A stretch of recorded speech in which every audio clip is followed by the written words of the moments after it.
Welcome back to another Blacktastic episode of the People Before Politics show, Sunday Rundown, powered by Black Westchester Magazine.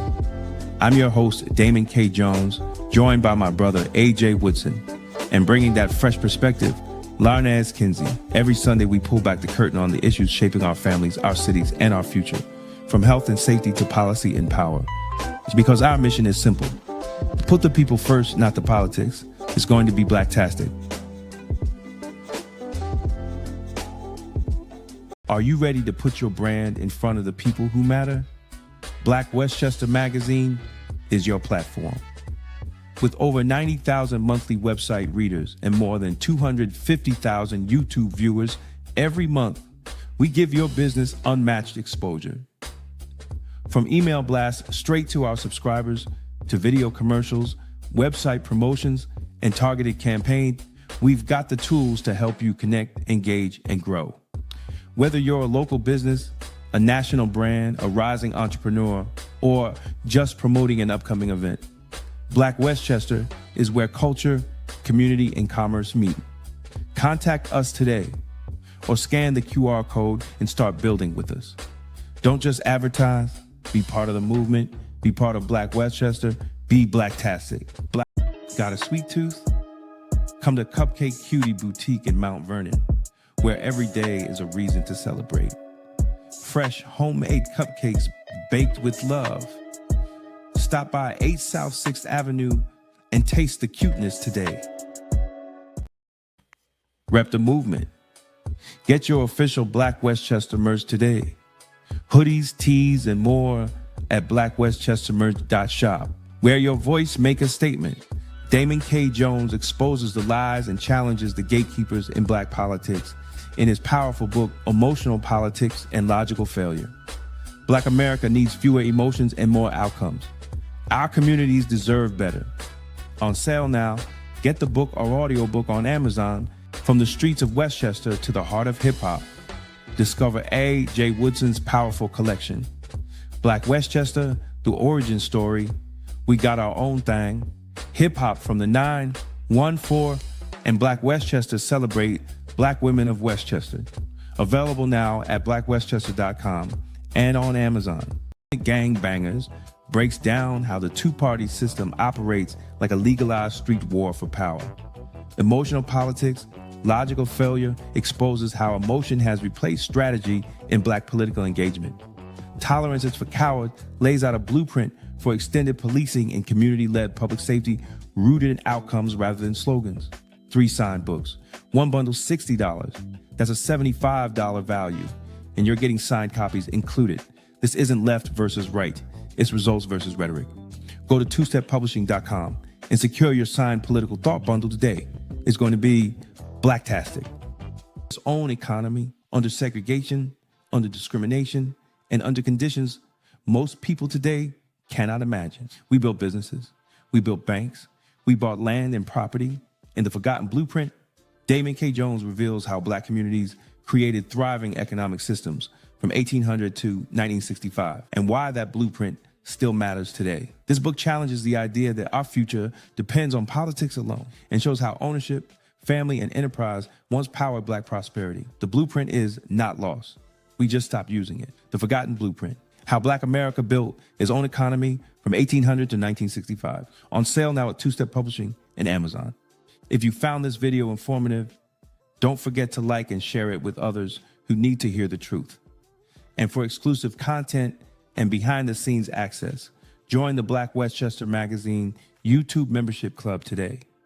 Your support helps us keep independent Black media strong. Support independent Black media with style. Rock Black Westchester merch and represent the news with the Black point of view. Every purchase helps us speak truth to power.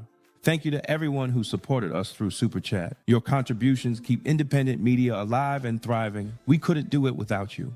For over a decade, Black Westchester Magazine has been giving our community a voice, reporting the stories others ignore, holding power accountable, and making sure the truth about our communities is told by us. But independent Black media only survives when the community supports it. If you believe in real journalism, community accountability, and keeping Black voices strong in local news, we need your help. Your donation helps us continue covering the stories that matter. politics, education, justice, and economic empowerment right here in Westchester. Support Black media, support Black truth, support Black Westchester Magazine. Donate today and help keep Black media alive. Because Black-owned independent media is... Yay! Welcome. You are tuned in to Black Westchester Presents, the People Before Politics radio show with Damon K. Jones, myself, AJ Woodson, and the lovely Larnez Kinsey. Hey, first, Black Westchester. So let me start out. Hey. Happy International Women's Day. It is Women's History Month. As you may have noticed, if you go to Black Westchester, first off, a couple of years ago, I wrote a book, Black Westchester Celebrates Black Women of Westchester. Every day I'm dropping 2-3 joints on Black women, Black trailblazing women from Westchester every day for the whole month. Make sure you check it. I'm not just doing the normal, Andrew Stewart cousins, the ones we all know. There's a lot of people that you may not know of, and hopefully you learn who they are. So make sure you check every day. There will be new joints dropping about trailblazing sisters in Westchester.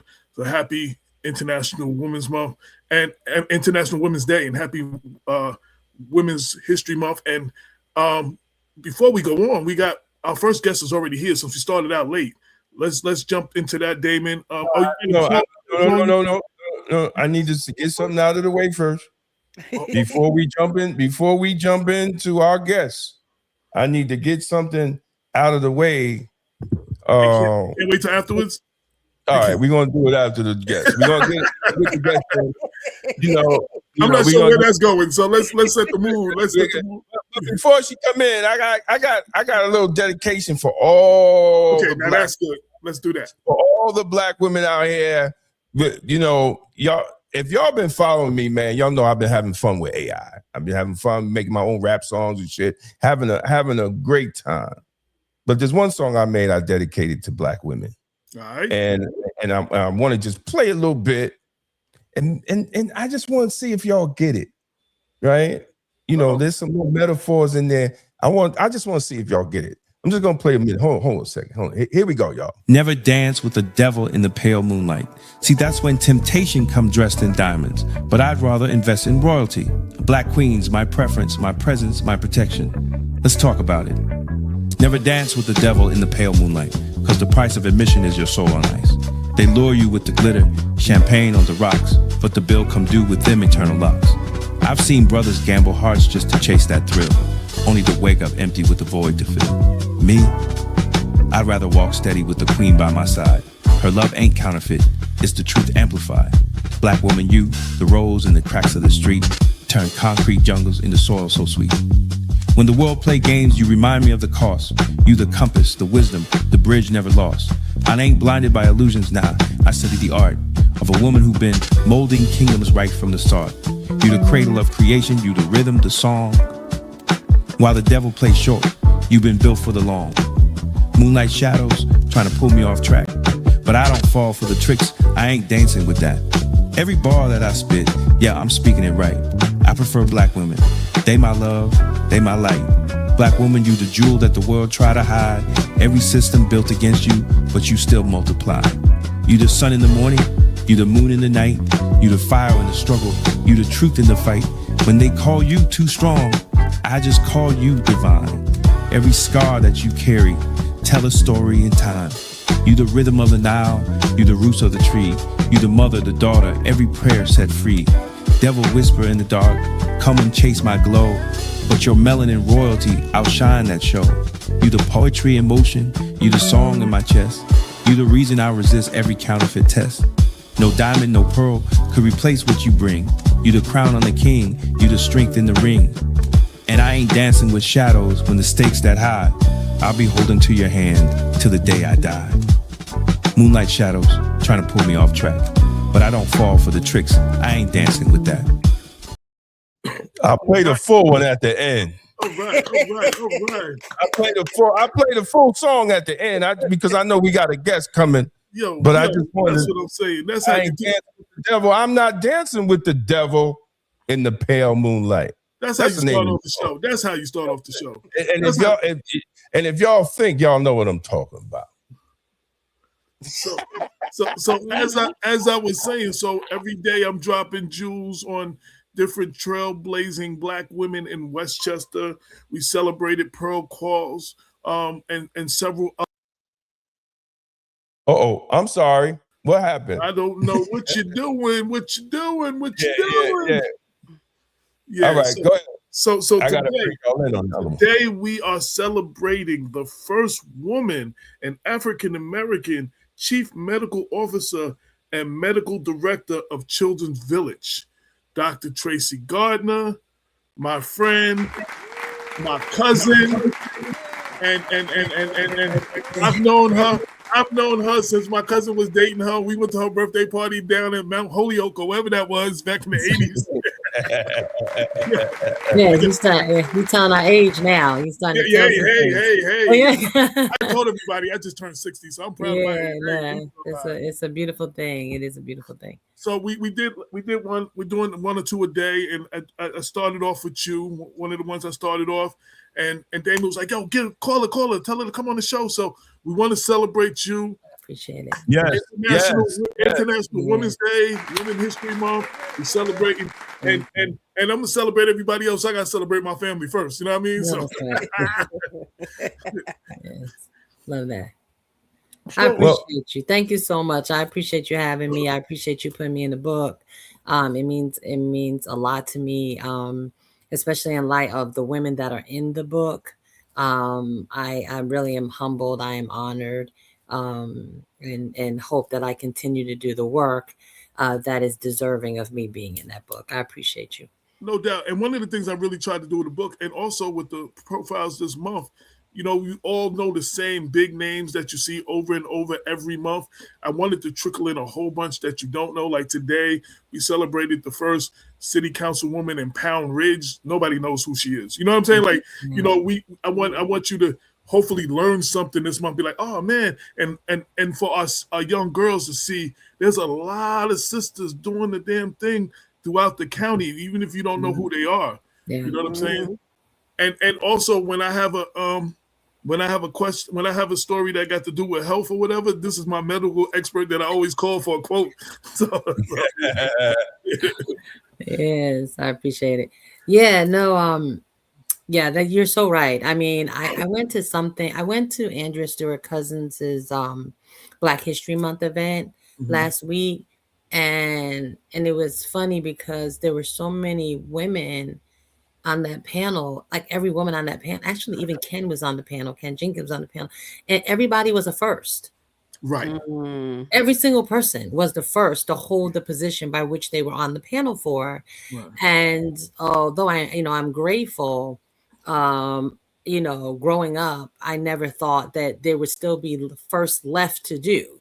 And there's still something. There's still right? something yeah. And there's still more. And so, for me, it wasn't just, a person of color. Like I am the first African-American, but there was no other person of color even before me. Like first woman too, right? I'm the first woman and the first person of color. So they were white men, before that. And so, you are still continuing to break. What I'm seeing even for myself and for others is that we continue to still break barriers of gender and, race and ethnicity and all of those things as well. So, it speaks to, how far we've come but how far we still have to go. And y'all are causing, you don't know, y'all causing a lot of commotion. This country was run by a bunch of white men, and now it's all these different women and all these first this and first that, and they feel like they losing power and they trying to hold on to power anyway by necessary. So they trying to shut y'all down. Yeah, that's so true. Y'all causing commotion. Y'all breaking up. Y'all breaking up the status quo. They not happy about that. No, for real. And that is real. I mean, Children's Village, let me say, Children's Village is celebrating 175 years. Wow. This year. And so, in a community that serves primarily, children of color, and primarily African Americans make up a lion's share of those children who find themselves in foster care.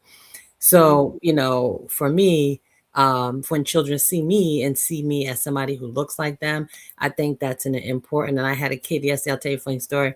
Kid last week, I said you could sit here. You could do something. I can't remember what I was telling him you could do, and he was like, you can't. I don't think you can do that because you're not the boss. And I was like, but I am the boss. And so, right.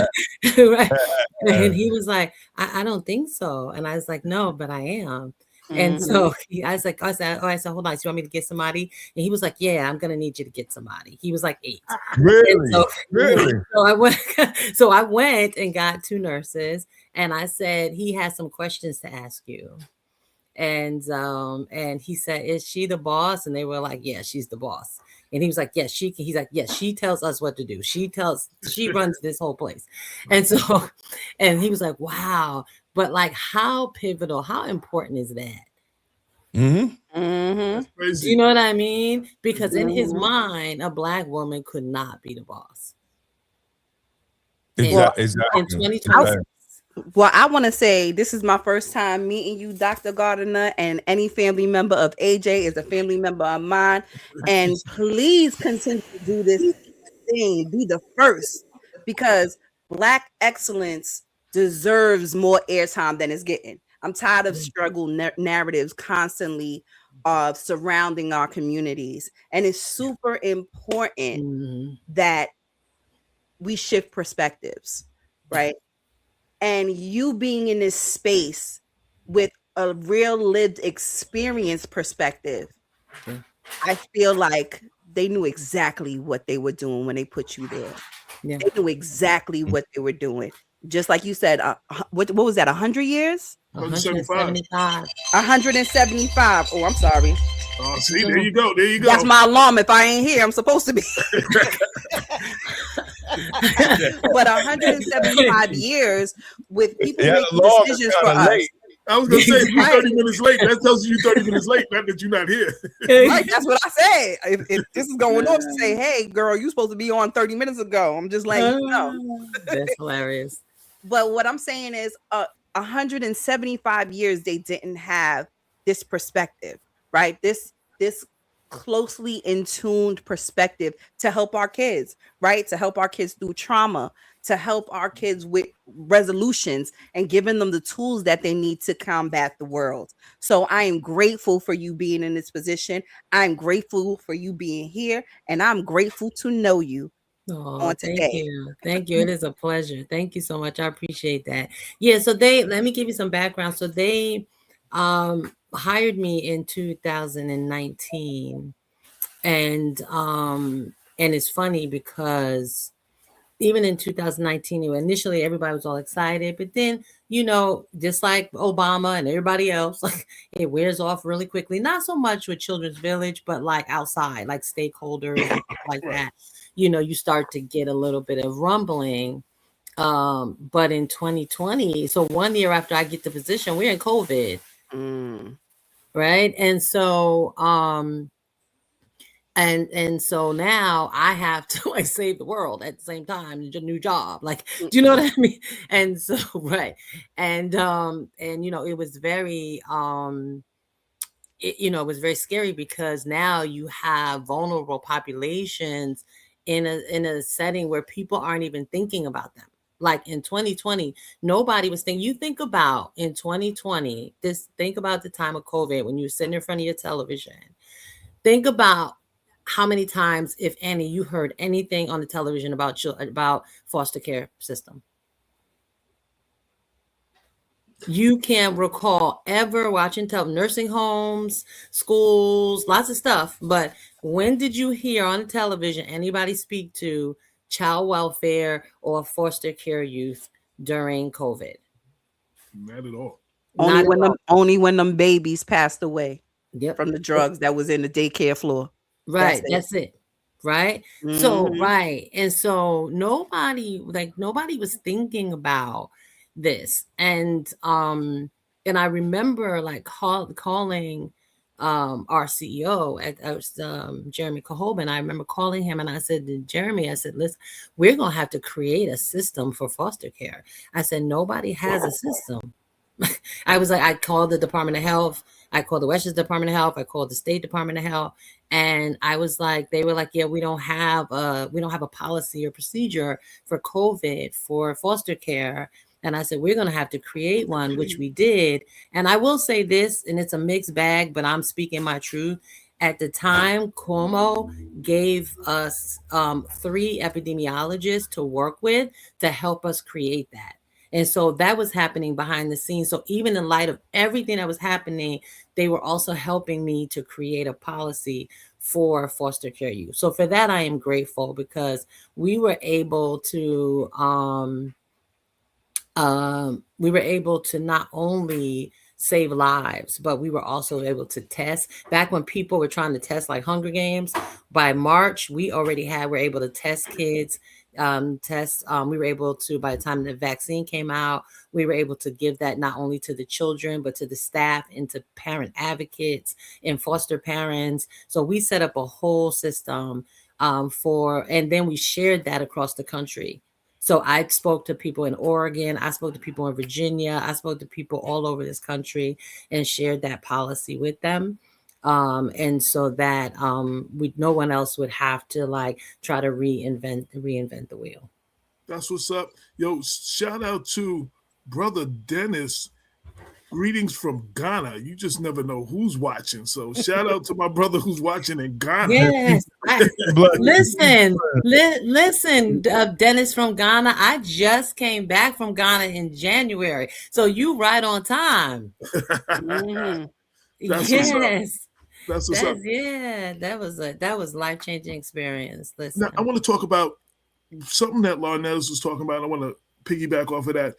How important is having a person of color in the position that you in, because some others don't understand our children. They want to just put their ADHD or they whatever, they give them a bunch of drugs. But, you know, understanding our community, understanding our children, how important is it to have that in the space that you're in? Yeah, I think, you know what, I know the thing that I think that is helpful is that, first of all, I understand that we are multifaceted. We have variability within our not just our melanin, but in our culture and our history. And I understand that. So, you know, every kid that walks into the room has a story, has a different story. And so we are truly a diaspora of people. So whenever I work with the youth, it's like one-on-one. And though I'm a chief medical officer, I still actually make a point to see some kids because I still want to be connected. And so I think it's important because I don't know everybody has that lens. I don't know if they really understand that just because you see, you know, 3 Black people, it doesn't mean that you're looking at 3 Black people. I mean, they Black people by the social construct of race in America, but they come with a vast story that may have them coming from Ghana or Barbados or you know, or Brazil or whatever. So I think, and that comes with, you know, a different culture and understanding. So I think when you have someone who understands that, I think you can give better medicine. I teach at the medical school. And I always tell them, like, if you don't understand, like, the community that you're working with, then you're always practicing medicine with one hand behind your back. So, any questions, Damon? I know you always got something. Nah, man. I'm just so proud of her doing her thing because we need Black faces in places to cover our children. You know, our children is our future. And, you know, because of our, how do you put it, societal ills, right? Our children end up in facilities, and we usually, and doing 33 years in correction, it's really hard to see people that look like us in charge of those type of facilities.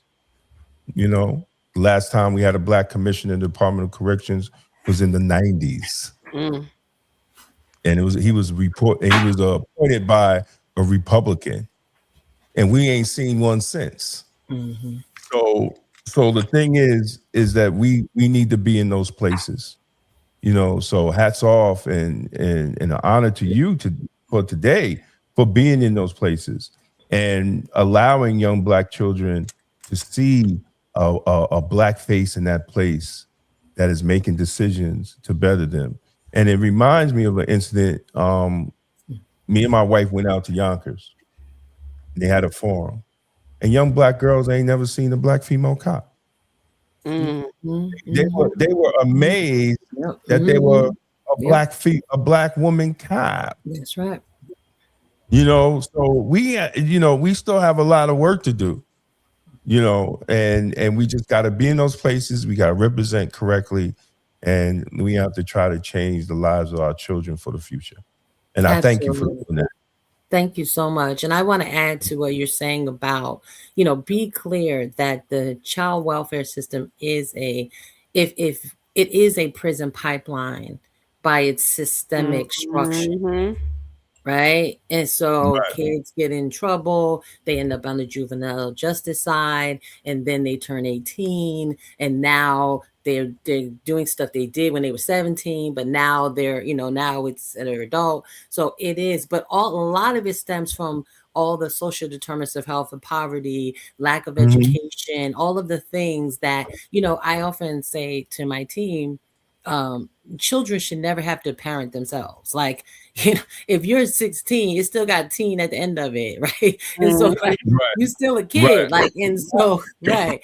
And so I think that we are, whatever happens with our kids, and we have to culturally not adultify our kids, right? And so we need to understand, especially in a child who's been through some things, if a child is with us, at the bare minimum, they have been, especially on our residential, we do foster care work as well, where they're with foster families, or we work with families within families. But if you're talking about those who are actually have been taken away from their parents periodically, and they're with us, or they're with the foster families, they've been taken away from their parents. And that is a kid's worst nightmare. Okay. And so that's one instance. Some kids I have seen, their parents died. So they've done nothing wrong, like nothing. Right. They've done nothing Right. wrong. Like, you know what I mean? And so, right. And yet they're in the same circumstances. So that's why it's so important not to act as if they're a monolith, because each one of them has a different story and that led them to this place. And we have to tease out what is needed.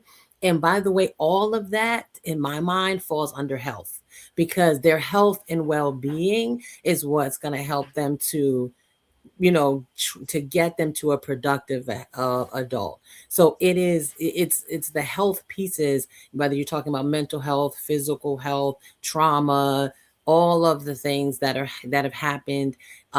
If you're a small child and you've had lack of, for whatever reason, your mom, maybe your mom went through something, your parents went through something, so your attenuation, your connection with them has been not as healthy as it could have been when you were a small child. That has an impact on you, who you become. And so, like, there's all of these very nuanced things that affect your health and your well-being, and we need to, and that's our role to figure that out for them. Absolutely. Also want to give a shout out. I have another cousin in the house. Warren Kent works with you. Yes. Yeah. Yes. So, you got all the cousins. AJ got all the cousins. No, I'm gonna hear it. I'm gonna get a text message. Why you ain't give me a shout out? So I'm just giving my cousin. Yeah, you got all the cousins. Yes, another person doing amazing work. Warren is a rock star in this field. He actually we did a show on foster care and the whole system, and he gave me a couple of brothers that he recommended for the show, and we did a whole show on that, and he put that together. So yeah, he does a lot of community-based work, and some real tough challenges. Like, he does the things over him, which kind of overlap with me, but like girls being sex trafficked, and like, this is hard work. This is not an easy lift. Right. It's not, like, what I mean? These are people who have young children and teenagers and adolescents, but they're have all been through some things.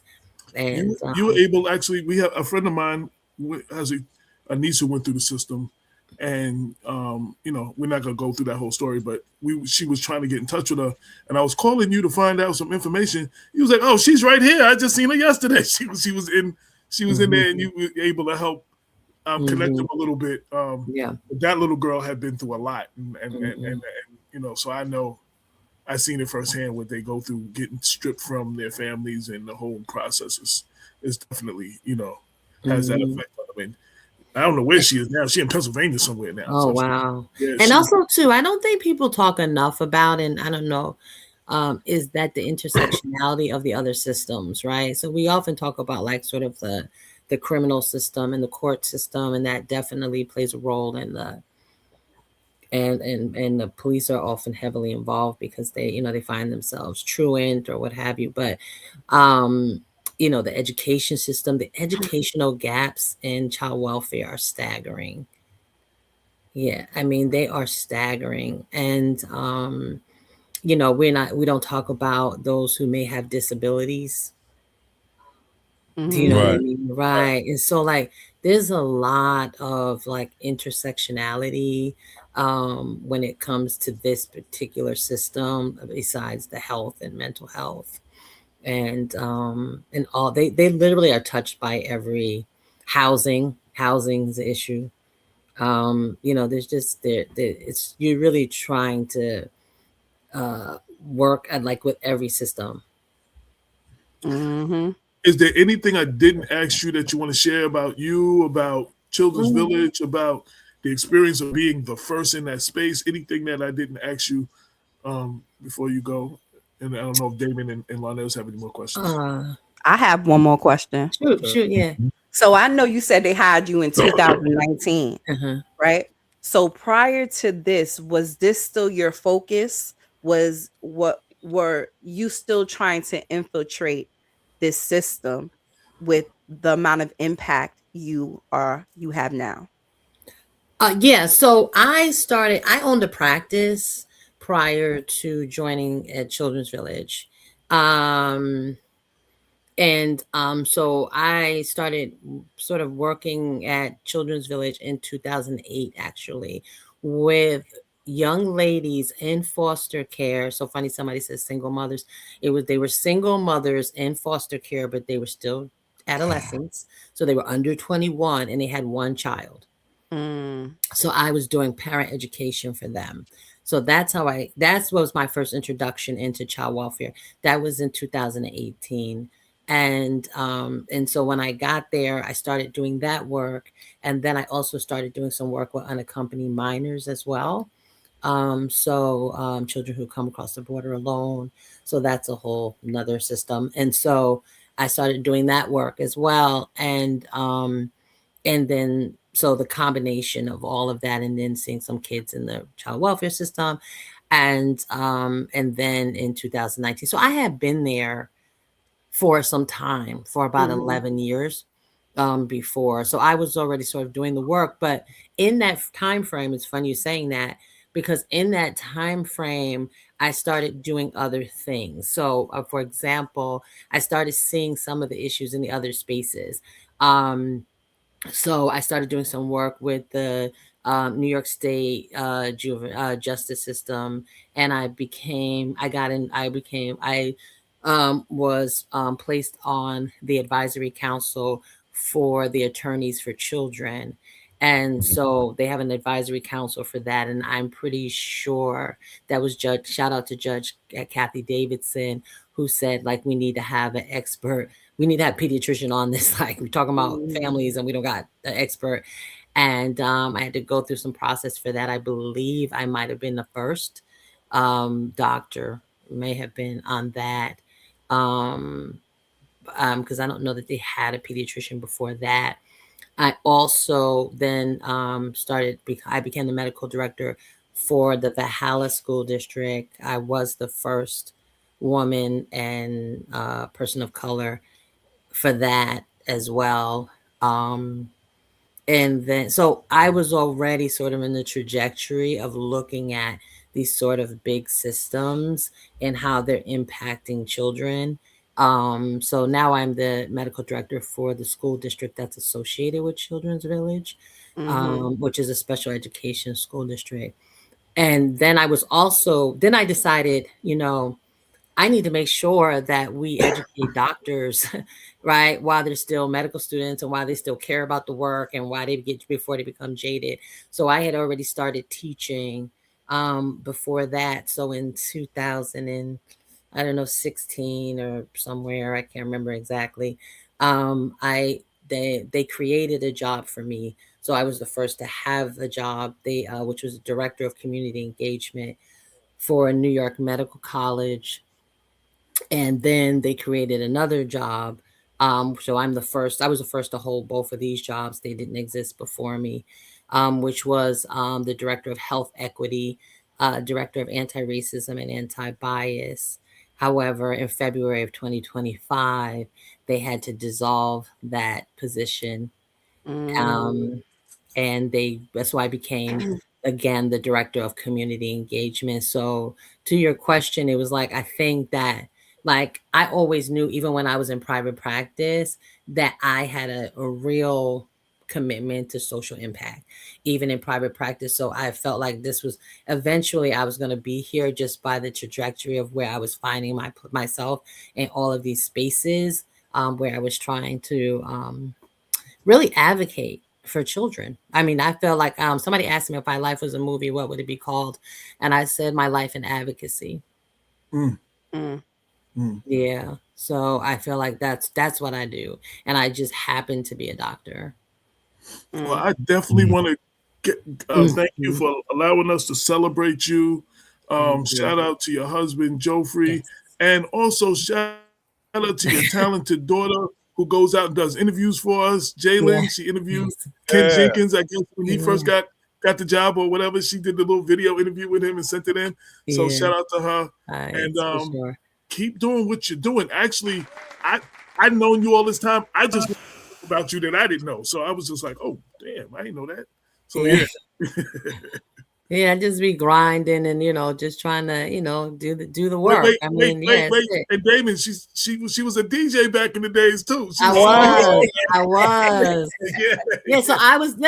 So listen. You know what I wasn't, Damon? A rapper. So listen. You know what I can appreciate? The fact. Listen, I loved your video because I was terrible at rapping. Like everybody, back in the day, everybody tried to handle at rapping. Like it was the thing. Like you had to try, and I realized that I did not have that skill. And so at 16, I became a DJ, and I did that for a little bit in college, and got an FCC license, was the chief engineer at a radio station, and nice.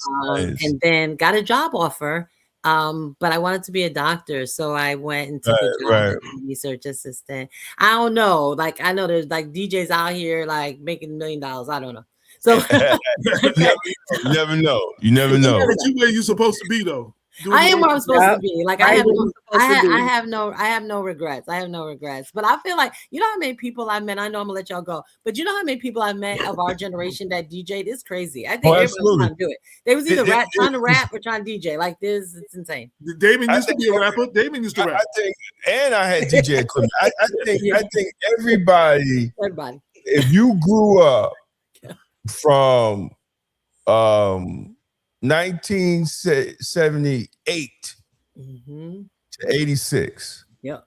You had some type of DJ equipment in your house. Yep, that's true. Right? You that's when Crazy Eddie's was open. Everybody everybody went to Crazy Eddie's. Yes. Listen, I used to walk to Crazy Eddie's every week and give my little money for my equipment, and I could see it up on the rack with my little tag with my name on it, the turntables or whatever I was buying. I come in there every week, get my stuff, take it home, and then you sharing your records with your friends and everybody sharing records, and then doubles get missing because people don't want to return both of them, and it was a mess. But you made it work. I was fortunate because I became when I realized that the college I was at had a radio station, Mhm. I was like, oh, I'm gonna get on there, right? So I got on the radio station, and then I used the radio station's records, right, to DJ, to do my DJ. That's good. Yeah, That's dope. to do That's my dope. to do my DJ gigs. And I gotta tell you, I think about it now. You know, I used to get paid like back in the 80s, which is crazy to me now, like 250, 300.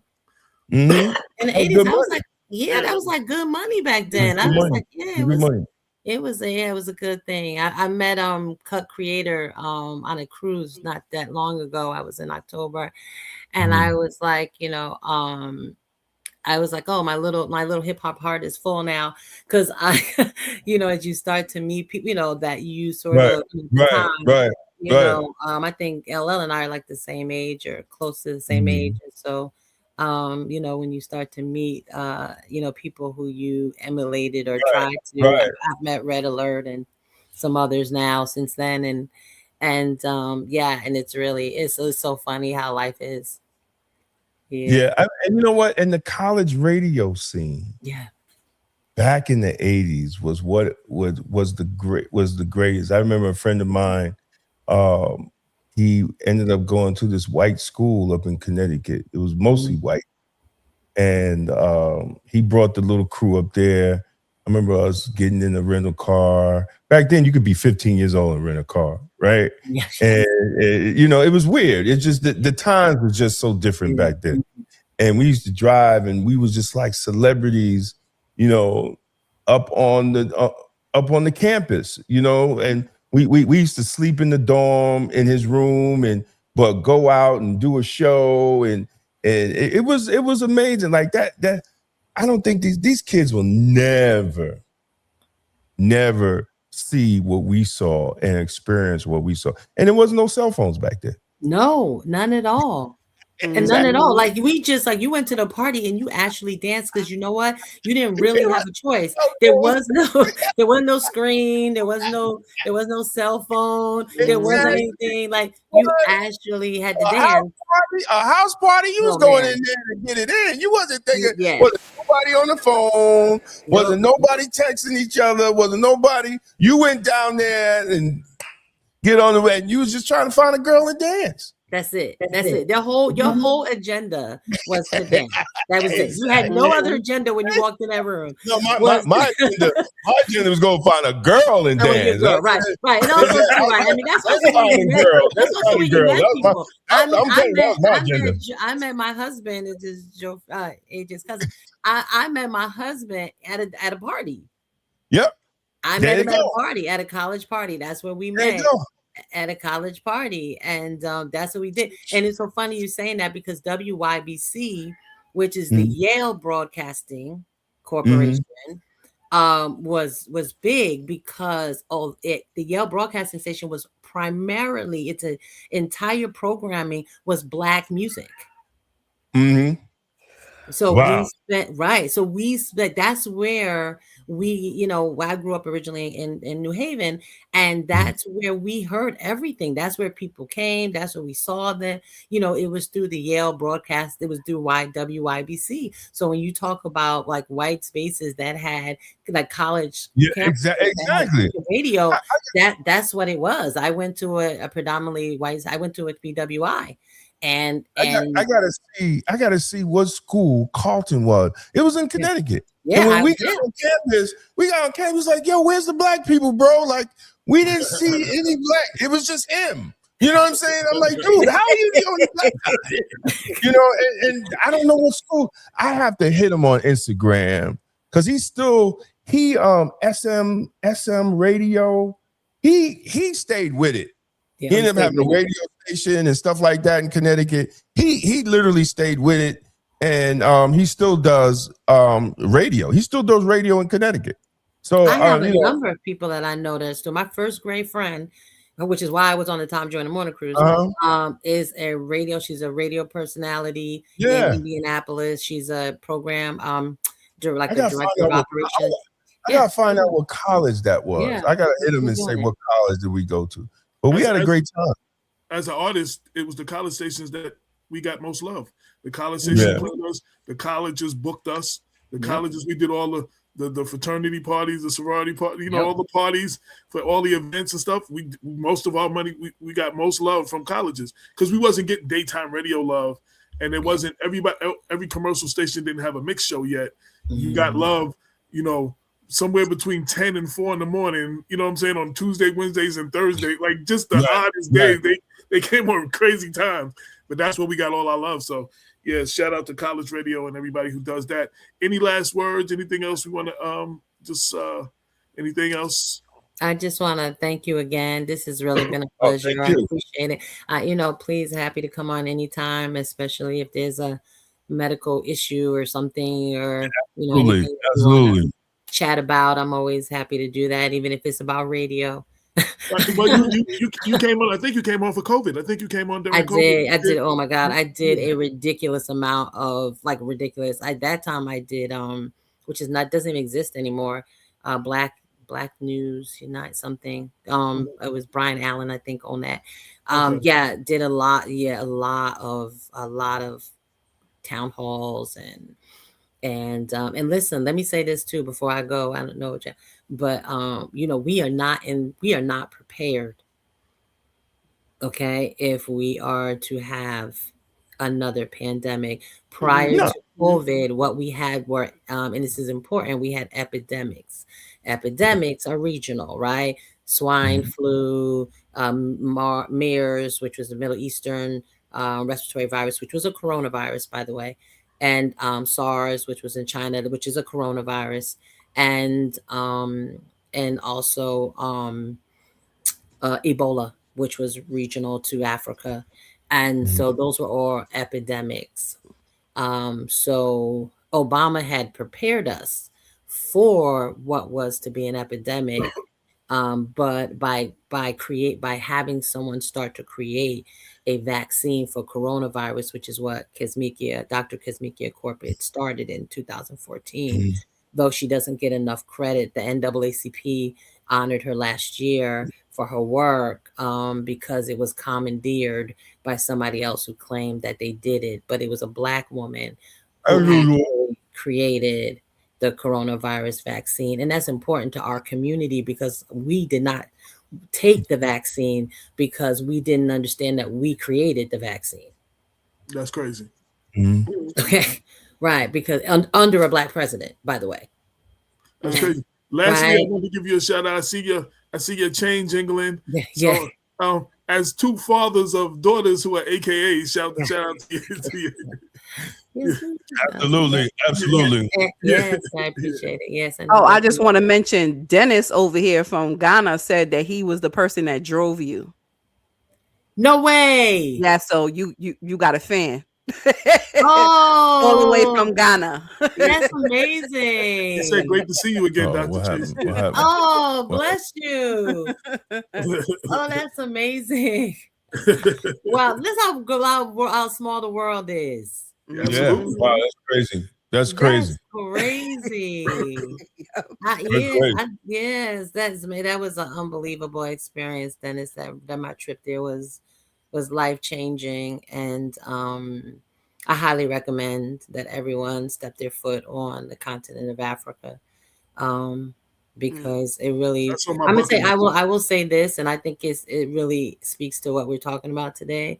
What I learned when I was there, that I am my ancestors' wildest dreams, and that's what I learned. And I also learned that I am the descendant of the most resilient, surviving group of people who have ever walked this earth. Okay. Talk about it. Yes. Okay. And through generations and generations and generations and generations. And they were determined to survive so that I could be here.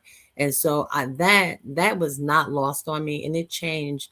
Not that I was always a proud Black woman, but it's very different when you get to see what they had to endure in order for me to be here.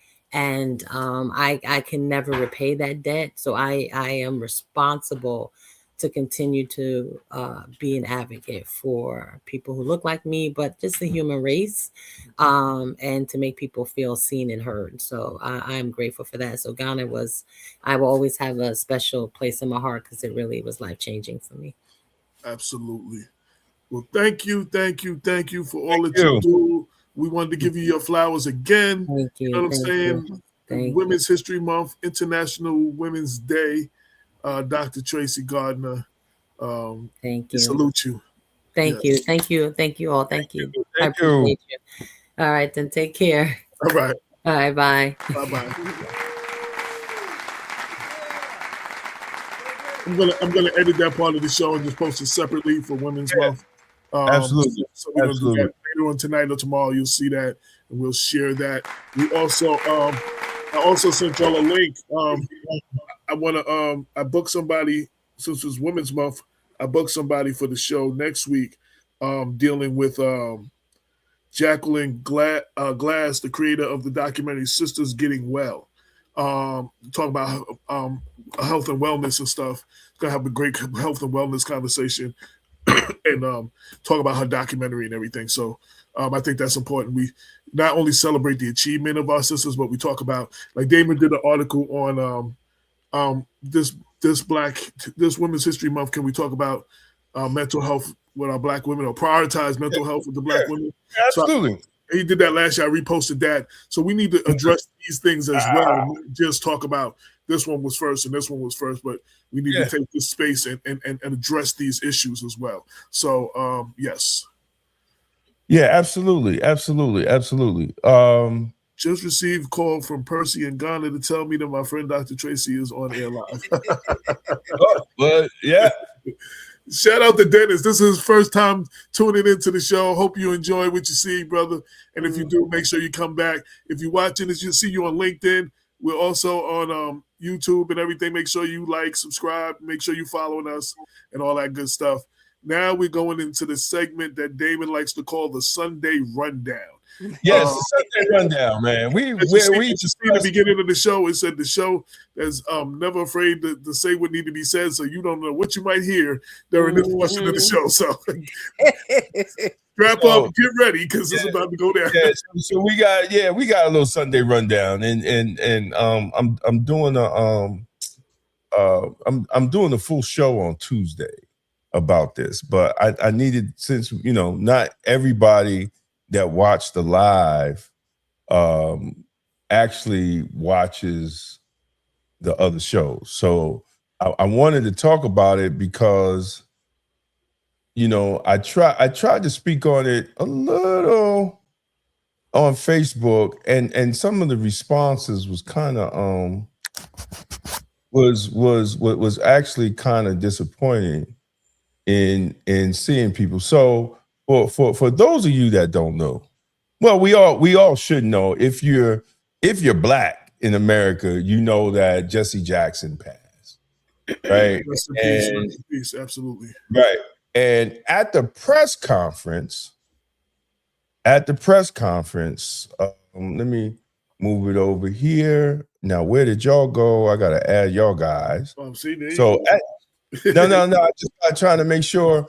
I'm trying to use this thing to get more sexy with it. Okay. So at the press conference, Jesse Jackson said, at the press conference of his father, Jesse Jackson said this. On me, Dad believed that funerals were not for the dearly departed. He believed funerals were for the living. He believed that they were great gathering meetings, and no two lives in human history will have the same number of people attending their funerals, or the same people will be at their funerals, because your friends ain't my friends ain't your friends. We don't know the same people. You don't know the same people that I know. Do not bring your politics out of respect to Reverend Jesse Jackson and the life that he lived to these homegoing services. Come respectful and come to say thank you. But these homegoing services are welcome to all. Democrat, Republican, liberal, and conservative, right wing, left wing, because his life is broad enough to cover the full spectrum of what it means to be an American. We only ask people to come and be respectful in the context of the extraordinary life that he lived. Dad would have wanted us to have a great meeting to discuss our differences, to find ways of moving forward and moving together. And if his life becomes a turning point in our national political discourse, amen. Amen. Now, the stratosphere is going crazy because Barack Obama made it political. Kamala Harris made it political. Joe Biden made it political. And the response from Negroes, when you want to have a conversation about you should respect the family's wishes. I don't care about Trump. The response is, well, Trump has nothing to do with the funeral. If the family asked, do not make it political, then why would they go up there and make it political? See, this is the sickness that I've been saying from the beginning that we are seeing from the Democrats. And it's not defending Trump. Trump had nothing to do with the funeral. He wasn't even there. This is becoming a sickness. When you roll up in a church, disrupt a church, because the pastor might work for ICE, and you disrupt and you interrupt people praying and trying to get close to God, talking about Black Lives Matter, hands up, don't shoot. That's a sickness. When the family of one of the greatest civil rights leaders in my time that I saw on TV asked politicians not to come with the politics. And Barack Obama gets on stage and starts with the BS. Kamala starts with the BS. And Weekend at Bernie's, Joe Biden, who I don't even know if he knew what he was talking about, starts with the BS. Sooner or later, we have to lower this stuff down. And this is what he said the next night at the Rainbow Push. Hold on, I gotta work this thing. I gotta hire me a whatchamacallit, As you're going to fall largely on you. I listened for several hours of 3 United States presidents who do not know Jesse Jackson. Boom. And they didn't know him. And the fact of the matter is, Jesse ain't really like Obama. That's why he got caught on that hot mic. Y'all remember the hot mic incident? No.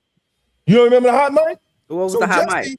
Jesse was doing an interview somewhere and forgot the mic was on. and he was going in on Obama. Mm.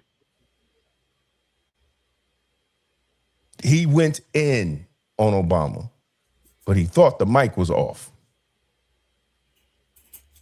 And then wait a minute, Jesse Jackson Jr., he went to jail, requested a pardon from Obama. Obama didn't do it. He requested a pardon from Biden, and Biden even giving him a pardon. But yet they're speaking at his father's funeral?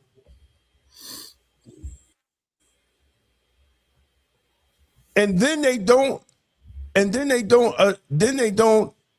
respect the wishes of the family. See, let's just like Junior said, when you don't know my father, you can't talk about who he is. Mm-hmm. The only one that didn't go politics because he knew his father was Bill Clinton. And here's the sad thing about it. The three gets up and disrespects Trump from the podium. But Trump was the one who supported Jesse Jackson when he ran for president. Trump was the one that gave Rainbow Push an office in Trump Towers. Trump was the one who negotiated Jesse Jackson going down to Wall Street or whatever they call that thing when they speak down there at the financial district. Mm-hmm. That was Trump. And this is not defending Trump. Mm-hmm. It's not defending him at all. This is calling out the hypocrisy because Trump wasn't part of the funeral. So for Larnez, I pulled it up. Unaware that his microphone was on before a television interview, Jackson said Obama had been overly critical of the black community. Quote, see Barack Obama been talking down to black people on his faith base, then says ... want to cut his nuts off. Jesse said in the video that aired Wednesday on Fox News on the O'Reilly Factor. And then days later, he apologized for the open mic slight against Obama. But see, all that, I think if I'm not sure, but see, all that was around when he dissed Reverend Wright, Barack Obama. I don't know. Do you know that? You know that story, Larnez? Yeah. No. Okay. Reverend Jeremiah Wright, one of the greatest black pastors. Mm-hmm. Right? He's old now. He's in the wheelchair, just like Jesse was. Right? These are old soldiers. He was the family. They went to his church. That was their home church. Right? He made a speech and he talked about the chickens coming home to roost. Mm-hmm. Biblically, he connected it biblically about America having to repent for its sins. Mm. So, of course, the white press took it and made it into anti-American, blah, blah, blah, blah, blah, blah, blah, blah. So what did Barack Obama do? He distanced himself from his own pastor in Chicago. So a lot of people wasn't feeling what he did back then. I do want to say, so you get the complete story. So in his apology, Jackson said he is a strong supporter of Obama, but then he said that on GMA with ABC News with co-anchor Chris Cuomo. But he said, and yet within the black community, there are more severe structural crises. The infant mortality rate is high. Life expectancy is shorter. Most children in schools with teachers with less than 3 years experience, the highest murder rate, and now the need to revive the ban on assault weapons. I mean, these things of great substance must be addressed with more passion. And so that's what he was saying. You know, he wanted, I guess he wanted those things. I guess he wanted Obama to address more of those situations. And he said that was kind of what he said, what he was saying. Right. He's talking down to black people, but he did make the cut. He's like, he want to cut his nuts off, though. Listen, I think he meant more than that, right? I really think he meant more than that. There's more to it. I wanted to give some context. No. I'm talking about the political response was correct. Yeah. But in 8 years of Obama, he didn't fix none of that. Nope. He didn't touch it. Yeah, and I'm literally writing a book called The Federal Experience, 160 years of of legislation and the outcomes for Black America over 160 years. And Barack Obama is one of my chapters, examining the outcomes of his presidency. And it wasn't good for Black America. It was nice to see a Black family in the White House. That was great. Gave us a lot of feelings and emotions. Right? It was nice to see a Black man debate the best minds of politics on that level of stage to go be presidency. But after he got elected, the outcomes of legislation and laws and benefits to Black people, there was none other than feelings and emotions. And I'm not slamming them. We just examining policy. It's not feelings, it's just data. What was the policies and what was the outcomes? How did the Black community reflect? What was the data? I ain't worried about feelings. What was the data? This is what happened. So, yes, Jesse understood that, but we and a lot of people understood it, but I guess having him there, the symbolism was more important than anything else to get him in there. And hopefully that he did right. And he ran for president. Paving the way for Obama to run until he had that other situation where he made a comment about the Jewish people and that kind of derailed his presidency. But I know about that story. Yeah. But he came out of that right, and but he came out of the camp of Martin Luther King. He was one of the younger guys with Martin Luther King. He walked with him and all of that.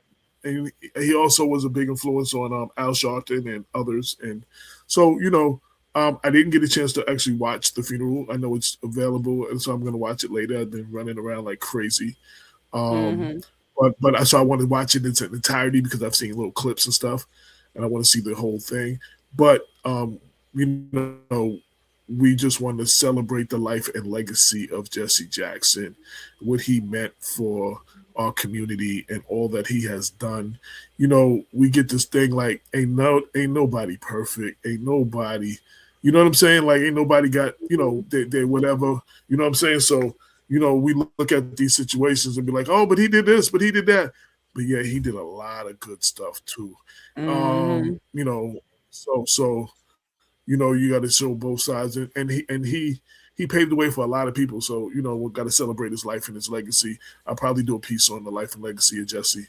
I haven't got a chance to do that yet, but I'll probably do a nice thorough piece on his life and legacy, and we'll celebrate that at Black Westchester. But shout to him and his family. And I saw Damon when you posted it, and I saw all the comments, pro and con. Some people were saying that, but he was an activist and he was speaking up on political issues and stuff and stuff like that. And you said, but he's not a politician. I seen the whole back and forth.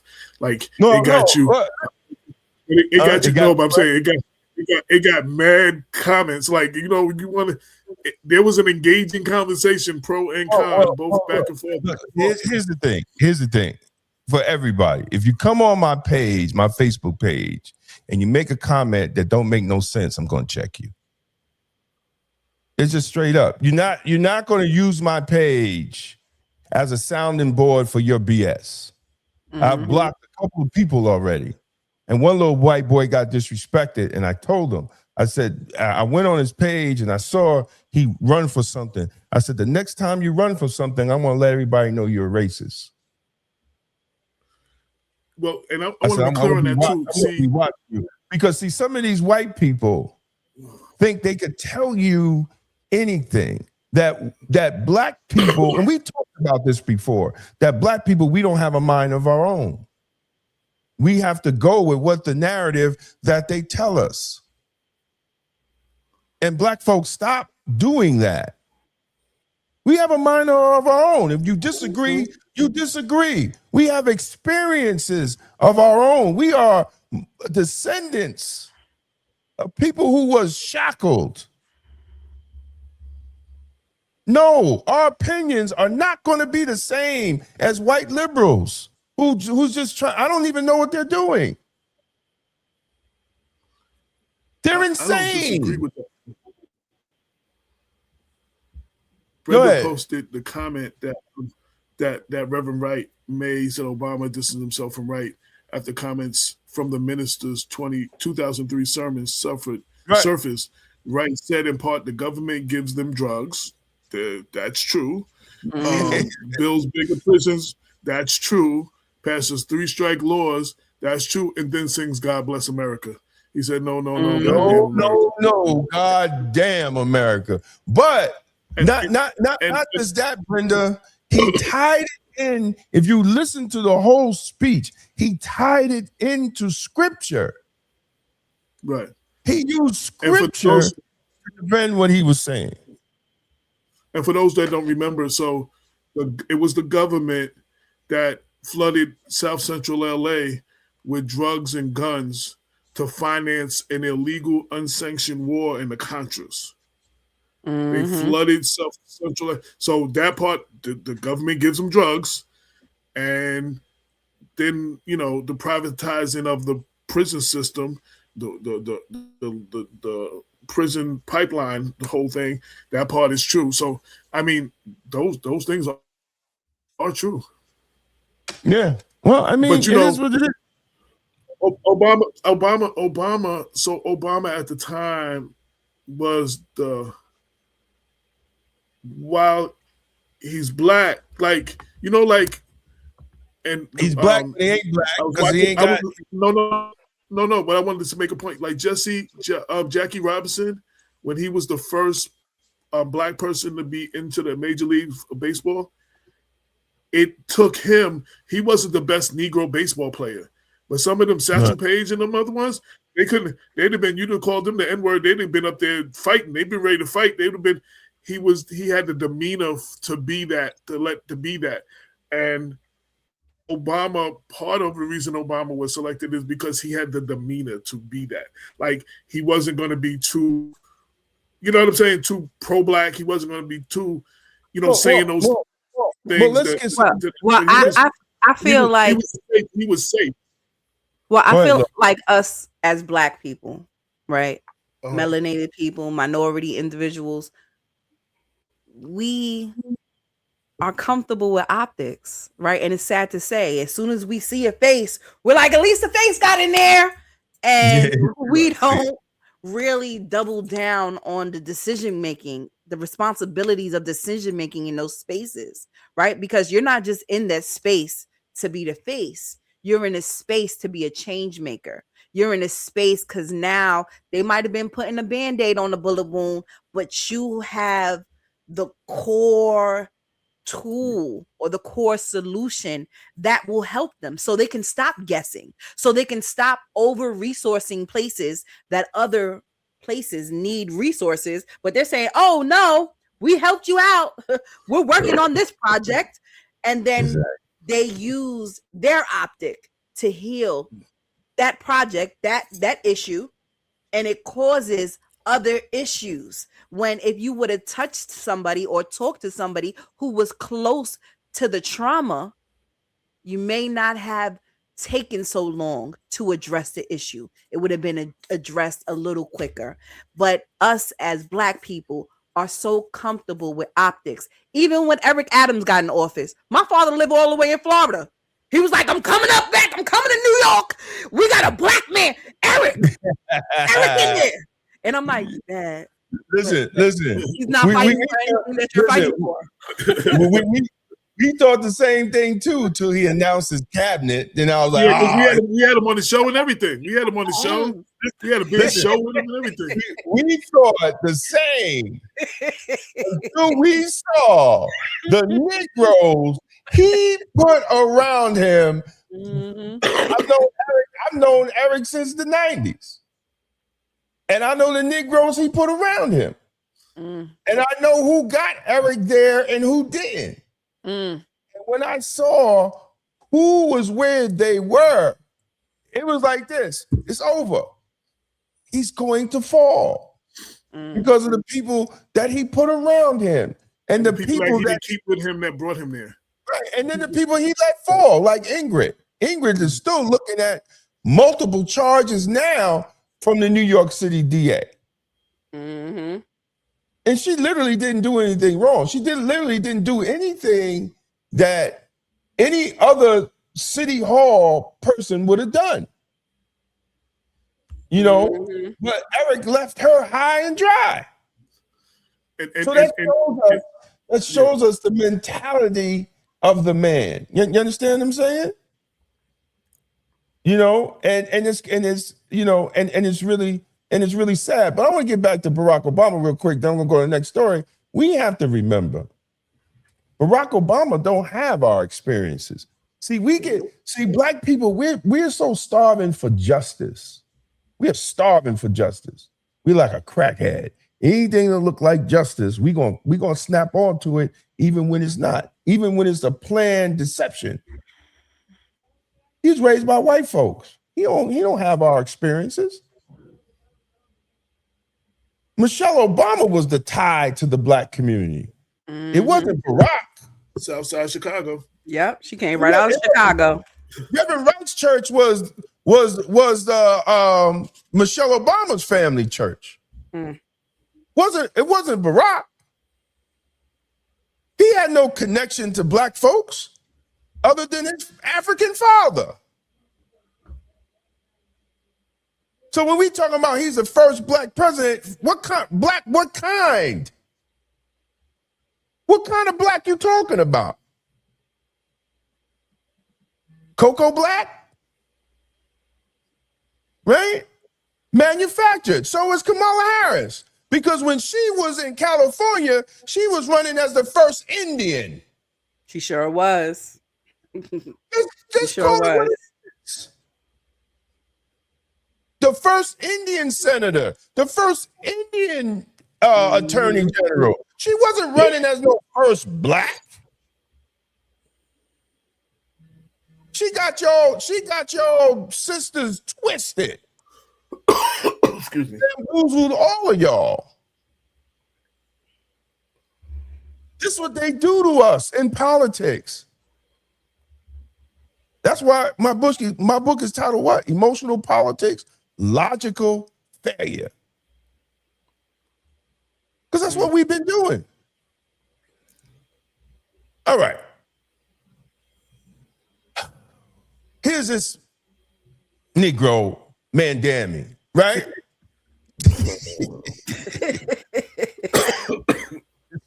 This Negro here. So we all notice, conscious people, notice his acceptance speech that he said immigrants built America. Mm-hmm. And when I was watching, I said, whoa, bro. Immigrants ain't just built America. Mm-hmm. It was slaves and freedmen that built America. Mm-hmm. So now he decides to backtrack. And us in media, you could tell he was prepared. He already knew this question was coming. Built by immigrants, but how do we also include enslaved people and indigenous people who have built the foundation of America in New York City as well? So I have to admit, I've been guilty of this myself. I didn't want to say it's true. I did say that myself. A city built by immigrants. And I think the first thing is, if we're being honest, then we have to tell the full story, right? And when we tell a sweeping generalization like that, we lose sight of the fact that Black New Yorkers helped to build New York City. I felt some type of way. Understandable. Understandable. That's why I'm here to apologize, because you learn from it. Mm-hmm. And I think that as much as we want to and we should support immigrant New Yorkers and their incredible place in the city, doing so doesn't necessitate that we overlook the contributions of Black New Yorkers. We can tell that full story. No, why do you say that at the Black Caucus?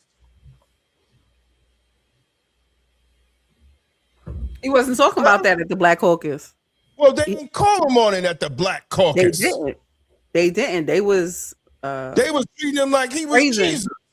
Jesus, like Jesus walked in the goddamn room. I don't know about Jesus. Maybe Kanye. I don't know about Jesus. Some of them, listen, some of them do.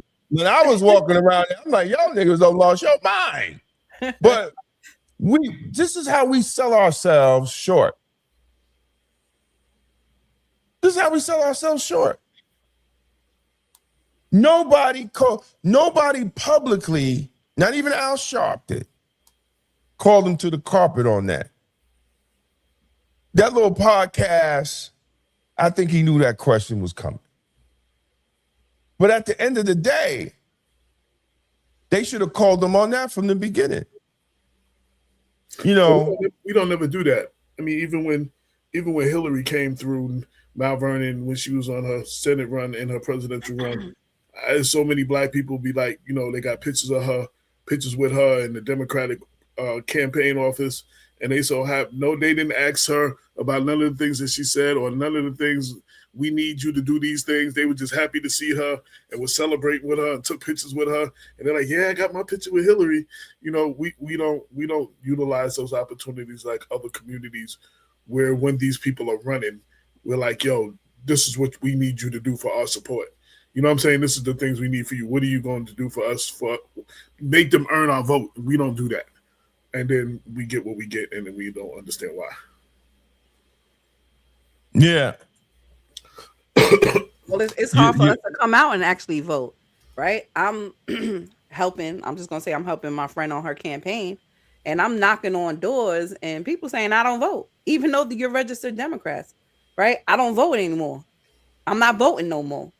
I heard that when I actually did phone banking for Jamal Bowman. Mm-hmm. And in his strongness of his base, like in the Bronx, like the way he had the numbers so high, there was people like, oh, I'm not voting no more, or this, that, and the other, or I can't vote for him because he went against my president when he didn't vote for the infrastructure bill that Biden was putting through. He was like, he voted against my president. I can't vote for him no more. But there was so many people saying they wasn't voting, and it was like, I was just like that. But yo, I wanted to talking about Bowman, we saw you talking about doing politicians doing stuff for black people.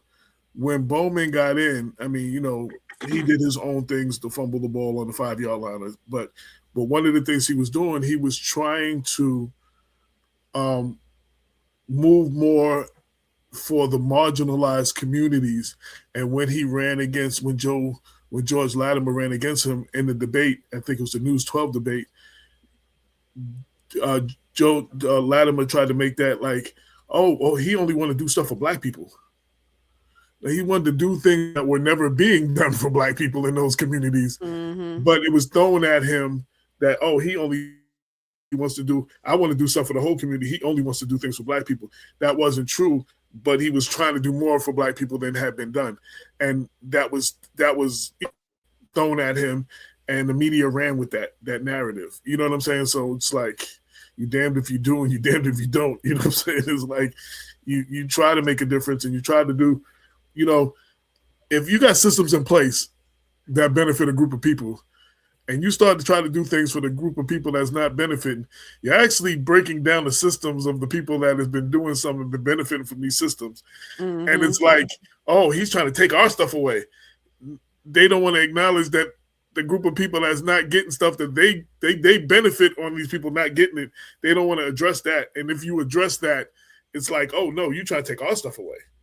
You know what I'm saying? And it's like, and that's the narrative that runs through the media with our leaders. So, you know, and the fact that when we have a leader who is trying to do stuff for us, we do not have their back. We let everybody run with these narratives and we don't have their back. And that's right. One of the things, you know, we want these black leaders to do things for us, but when they do, and then they catch heat for it, we do not have their back. Yes, there's a few of us who do, but not enough of us. No. None at all. None at all. What was the next? I know we running the time. What was your next topic? Yeah. I'm trying to run through them. So, all right. First, I just want to real quick. I want to play. I'm going to keep doing this every week because I want Black people to talk about making sure that Black women that have babies in this time period get this money and be able to create generational wealth. This is what it's all about now. And if we're not having these conversations, we're never going to have a conversation, because many people that are retiring now still don't have much money to retire. And if they do retire, they're just making it. Mm-hmm. They're just making it. So I want to play Dr. Boyce Watkins, who's a professor in finance. And when I posted this on Facebook, you got Negroes arguing with a professor in finance. And you know what my question was after them? Are you a professor? Do you deal with finance? The man has finance as a doctor's degree. You know more than him? And that ends the conversation. But because we got Trump derangement syndrome, and anything comes out of that White House has to be bad. Well, I want to say financial literacy is a part of our trauma also, right? And it's things that need to be healed in our community. Improving your financial literacy and understanding the trauma that comes with it, right? So when people see something and they don't want to take it because they feel like that it's dirty money, right? It came from the wrong place. Right. But we've never really been explained policy, right? And sometimes we too old to even ask the question, like, explain this to me. Because if I ask you that, I'm going to feel like I'm stupid, even though I'm operating in ignorance. Right. Well, hopefully... all right, let's just get into that, because I don't want you to start laughing. I don't want to get into another subject because, hold on a second. Don't have to do anything in order to receive, and it's designed to grow over time. Okay, so the Trump accounts, money that your child can get that they don't have to do anything in order to receive, and it's designed to grow over time, kind of like an IRA for babies. My name is Dr. Boyce Watkins. I'm a finance professor. Give me 2 minutes. I will explain how your child or grandchild is eligible for a Trump account, what that means, how much money they'll have long term, and anything else I can share with you, because I'm always down for the free money. So here's the deal. Apparently there's something called a Trump account that is eligible for any child that is born between January 1st, 2025 up through December 31st, 2028. They're going to be launched around July 4th, 2026. And apparently they're calling this kind of an IRA for babies. Why are they doing this? Well, part of it is because you are in the middle of one of the greatest retirement crises in the history of this country. Millions of Americans are not ready for retirement because they did not put money in the IRA or the 401k. I'm not judging. I know we got bills to pay, but that's just what it is. It's going to be quite messy. So if you want to know how to get access to this account, basically there's a form, IRS form 4547, I believe, that you fill out with your taxes, and what they'll do is they'll put $1,000 in your child's Trump account if your child was born in those dates. Now, you can also contribute to the account up to $5,000 a year. You can write it off on your taxes, the contribution, similar to an IRA.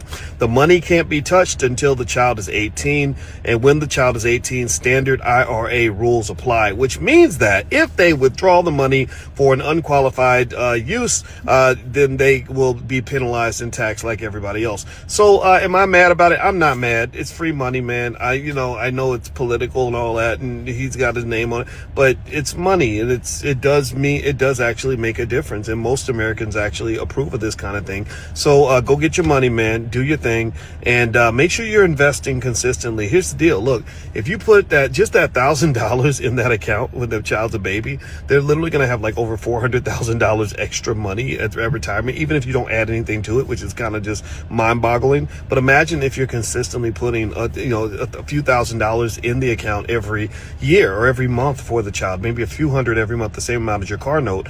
Your child will have so much money by the time they're in their 20s that they won't actually have to work for anybody. Do you understand what that does? That changes everything. There's not all this stress that people are feeling, paycheck to paycheck, doing a job that they hate. Your kids don't have to go through any of that. So I say, if you love your child, do this for your child. Maybe it's not the Trump account, but create your own account. Like, how about that? How about we show love to our kids by getting them ready for society as opposed to letting them get out here and get their butts kicked? That's it. My name is Dr. Boyce Watkins. I'm a finance professor. I teach finance for free every morning to 10,000 people. Put the word money in the comments if you're on Instagram, or text money to 87948. I'll invite you to class. See you soon. Peace. I wanted to say something so real quick. So when I was coming up, one of the things my mother did, instead of buying a bunch of toys and stuff for all her nieces and friends' kids, she would get savings bonds for the kids, which had to accrue over so many years or something. So, you might get a toy or something, but you would also get them a savings bond in every birthday, or because she would get them a savings bond. You know what I'm saying? And I don't know if we do that no more. I mean, I'm 60, so you're talking, years ago, a couple of decades ago, quite a few. But that's that was one of the things she tried to do. And there were other parents that I saw that did that as well back then. I don't know if we even do that for our young people, for our nieces and nephews and the young peoples in our lives. The savings bond is something that can accrue and develop to a certain amount. And, you get them something like that every birthday and every Christmas or stuff. I'm not saying don't get toys and don't get other stuff, but in addition to that, get that. And I think we've lost that somehow. So I just wanted to say that real quick. Yeah, man. Yeah. He said, the important thing about what he said. So here's the important thing. The most important takeaway from this, for those that don't want to have anything to do with Trump's name, because it's called the Trump account.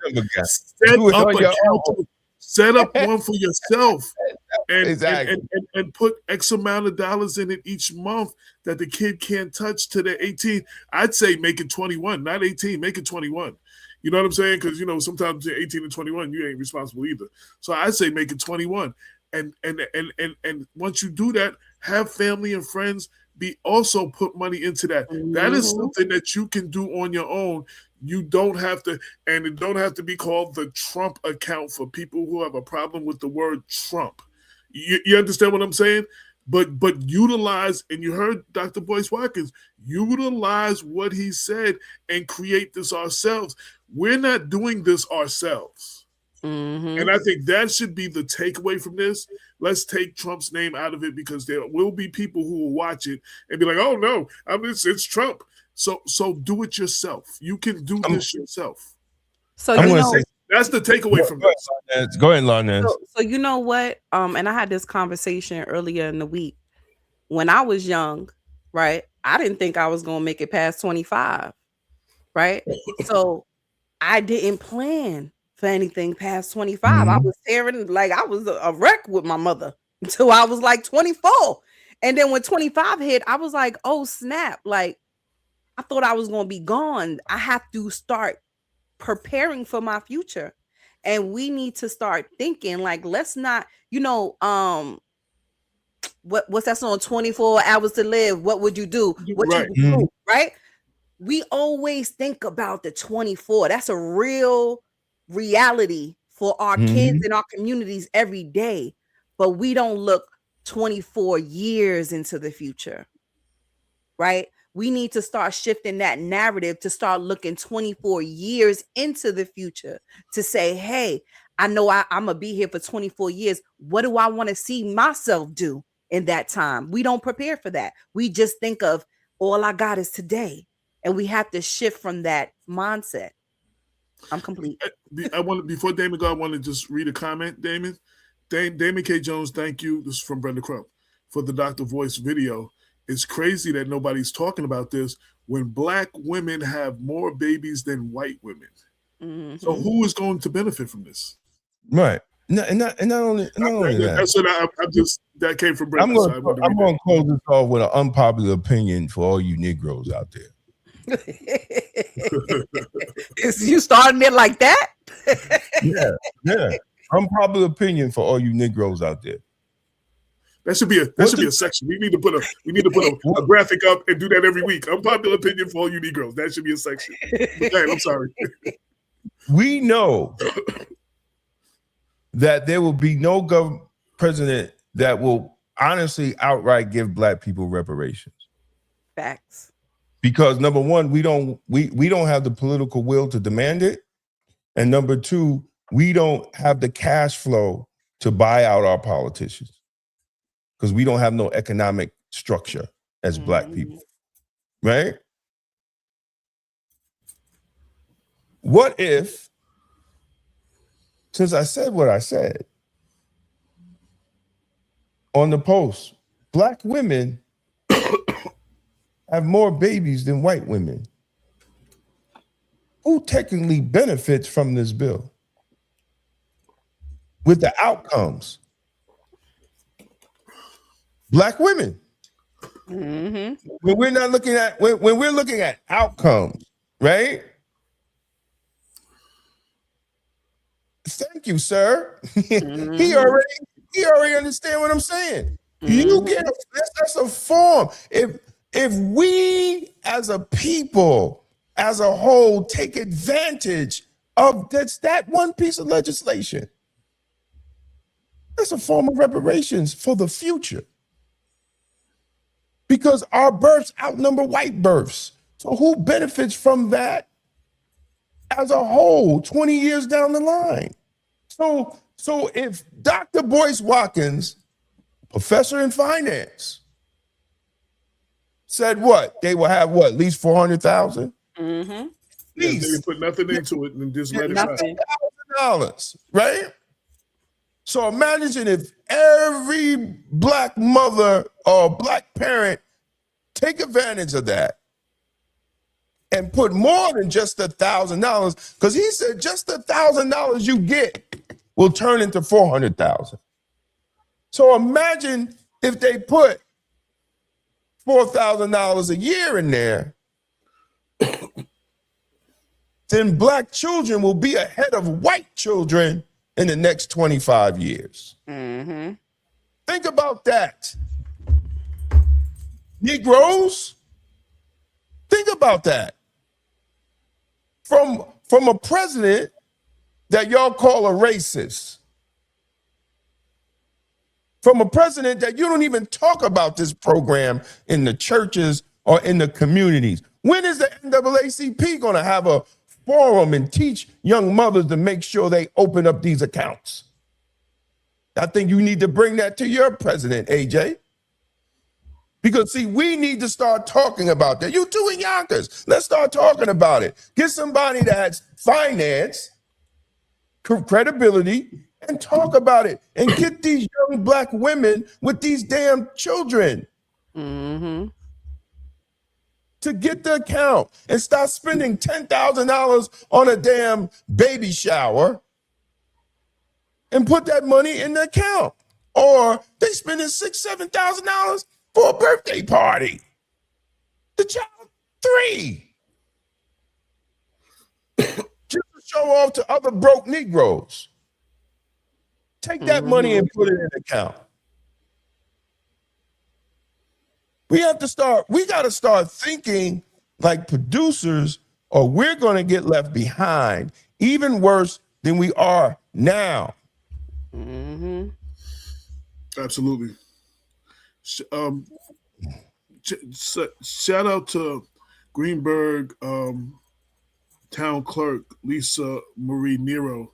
She's actually hosting a fireside chat with Rashad Bilal and Troy Millens March 21st, discussing these issues for the community. So I think I'll be sharing the flyer. Good. I think Lynette says she's going. I'm going. I'm already registered. I'm trying to. You going to? No. You trying to jump in her car and ride with her. You going? Ain't no trying. You coming? You going? You getting picked up? but I mean, we need to have more things like this, and he's homegrown. You know what I'm saying? And you know, he started out, and he had told you he started out on Black Westchester. You need to go back to watching some of the old clips when he was on, because he was breaking down this stuff for our communities and people weren't paying attention. He was doing a bunch of Rashad. Yeah. Yeah, Rashad was coming on. He was writing articles and coming on once a month on the show and discussing all these things for our community, giving you this information for free. And people, So there's an organization. I'm gonna reach out to see if I can get somebody to come out to the show. But there is an organization in Bronx. They cover Bronx, Manhattan, a small piece of Long Island, and they were actually giving single moms $1,000 a month Excuse me. For the first 3 years of their kids' lives. Right? Find out who that organization is. Yeah, I'm gonna we can maybe get them on and find out what it is that they what it is that they do and why they're doing it, and maybe encourage some of our other communities to get involved in it too. What I saw was, when I was reviewing it, they were giving them financial literacy. They were helping them broaden their education wherever they wanted to be. And they were also giving them support because the father was not in the life of the child. So they gave you that support for the first 3 years of the child's life to give you a good foundation. And these were women who went through a lot of trauma themselves. But it was covering the Bronx. And you know how I know? My daughter was having a baby at that time, and she was living in my studio apartment. And I was like, girl, you need your own space. Go look at this program. But they didn't cover Yonkers. they were covering the other spaces, so she didn't qualify. But I just thought it was a dope program because I was a single mom before. And the programs that were available to me, I did lean into. I did try to get my foot in the ground to be able to not always be in survival mode with my kids. So Damon mentioned it, and Brenda backed Damon up.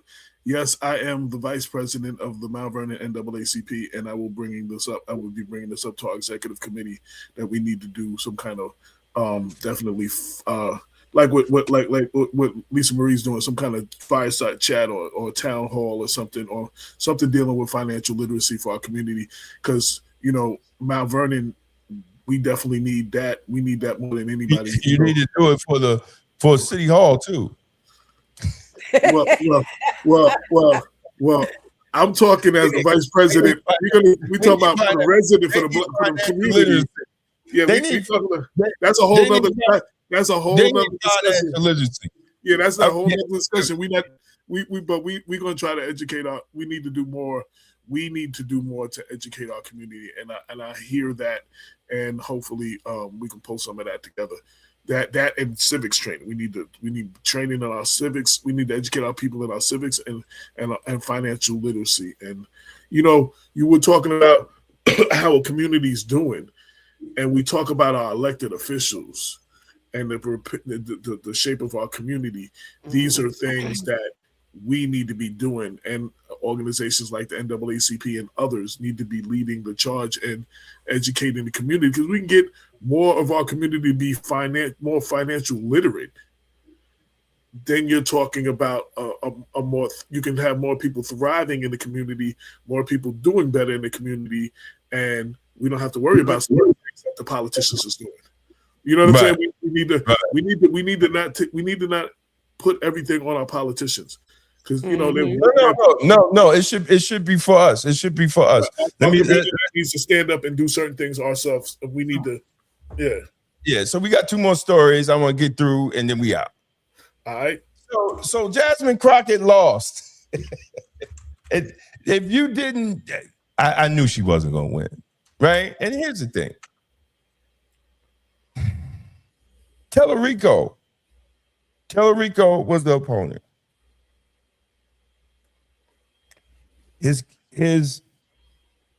campaign he had the better campaign. He was built his campaign. He built coalitions. Jasmine Crockett's campaign was straight, thought that she was just going to win with the black vote.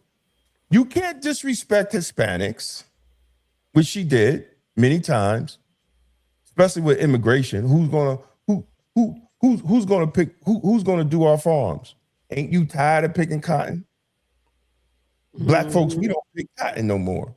These are the things that she was saying. She said that? Right? Yeah, she said it. Look it up. I will. Right? Telling black folks, oh, we tired, we don't pick cotton, we tired of picking cotton. Like the Hispanics are here to do our dirty work. Not as elected officials. You're silly. And you can't keep calling white people racist when you need white people to vote for you, even Democrats. So then there was a little issue. There was an issue with the Dallas polling places. They were telling people to go to the wrong place and this and that. So basically her excuse was that. But even if Dallas was open, if you look how the numbers were going in the election, he was still probably won anyway. Right? Because he was there was only few places she was coming up. And she might have got close, but nobody thinks that those votes would have made a difference in the thing. So here is and then there's something else. What was the percentage she lost by? Was it overwhelming? It was 53 to 46. Okay, that's not okay. So yeah, if you add some more people, I mean, it could have been closer. Yeah, but his would have went up too. Right? I mean, she would have had to outright win all those votes. She would have had to outright win all those votes. So mainly when you start seeing how the numbers were, even if those numbers would have came in, she might had a little bit, but he would have still got votes too. So right, she would have had to outright get all those votes. Right, she wasn't. So the point wasn't that they were all her voters that didn't vote. Right. And then there's the low turnout, and then there's the low turnout among our people. Right, and that too. And then Dallas County was, if you watch it, it's the most people of color, but it also has Hispanic people too. See, Tellerico won the Spanish vote. He kicked her ass in the Spanish vote. Right. So now there's now everybody's mad at Hispanic people. Well, they vote for their own interests. They don't vote for black people's interests. That's what we should do more of. But that's another conversation. Go ahead. Right. So I just want to run her say, but then we're going to see who really kicked her in the butt. Oh, yep. Here we go. Now that's the number. This is her speech. None of this should have happened. Let's talk about the many failures. Let's talk about what was intentional. Number one, the Republicans only did this to intentionally disenfranchise and confuse voters. That is number one. But number two, while many people were showing up to the polling locations, they were told things such as, you can't provide a provisional ballot. Now, that is exactly when you would provide a provisional ballot. If you were saying, this is my polling location, and they're saying, no, it's not, you should, at a very minimum, be able to cast your provisional ballot. We've heard countless stories of people being told you can't. Then we hear stories of people saying, we're trying to go to DallasCountyVotes.org, and the website keeps crashing. So I want to say right here, this is the breakdown, because it's a statewide election. So this is the breakdown. You got 40% Hispanic, 40% white, 13% black. There's no way you could, 6% Asian. It's no way you're going to win without a coalition of black and white voters. Any statewide or federal position, we do not have the numbers for.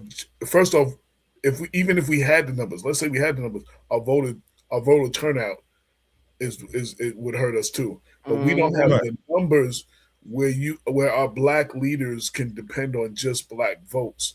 So and making that case and campaigning, while you do want to cover the black issues, you can't alienate everybody else, or you're never going to get elected. But that was the warning everybody was saying about Jasmine Crockett, even Stephen A. Smith. But when people brought it up, they were vilified. See, she had activist energy, viral moments, natural attention, a progressive base. Tellerico had moderates, suburban voters, faith communities, and independents. Well, national attention does not always translate into local votes, because everything is local. Right. So you still gotta go through everywhere you gotta go through locally. You still gotta knock on all them doors. You still gotta resonate with all the local voters. And I'm not just talking about her race, I'm talking about in general, because this applies to a lot of people. You have to, unless you're in a city like Mount Vernon and you're running for a Mount Vernon election, but like if you're running countywide, even let's take it even further down. Countywide, a black person is not going to win on just a black vote on a countywide election. You know what I'm saying? Like, much less a state or a federal position, because there's just not enough of us number wise. And then there's how many of us are registered, and out of our registered voters, how many of our registered voters are actually voting? Because you know what? We do this thing, right, where at all these things, we shame people. Oh, you got to register to vote, and right then and there, they will register. There's no follow-up on getting them out to vote and all of that. So a lot of people register to vote and then never vote. You know what I'm saying? Like and then the other part of what she said is, again, the lack of civics teaching in our community, because you need to be able to, when somebody tells you, oh, you can't do this. No, I can, because blah, blah, blah. We're not armed with that information. So you can tell sometimes some of our people the craziest stuff and give them problems because they can't tell you why they can. They can't, no. The law says such and such and such. No, I have the right to do this, and that. You know what I'm saying? When you say, I get I don't know how it works everywhere else. I know locally, I get a postcard in the mail that tells me my voting location. I'm in this congressional district, I'm in this district, this is my voting location. When I moved, I took that postcard to the polling place. They did not have an update that I had moved. Even though the Board of Elections had it, I'm not sure how. But we don't know how every state works different. No, I'm just saying, but I took that postcard with me that came to me in the mail. There still should be some kind of, we need to arm ourselves, and whatever the process is where you are, you need to arm yourself, so when you go to these places and they tell you no, you be like, no, blase, blah, this, that, and the other. And then who do you call if you run into this? We don't know a lot of this. I'm sure some of our audience right now has no clue what to do if that happens to them. Right. And then that's our failing in our communities in teaching civics, because we don't teach civics in our community. Go ahead. I'm sorry. That's just my here's the kick in the butt. I'm going to give y'all the kick in the butt to Jasmine Crockett. See, because she got it twisted. She got a little bit twisted.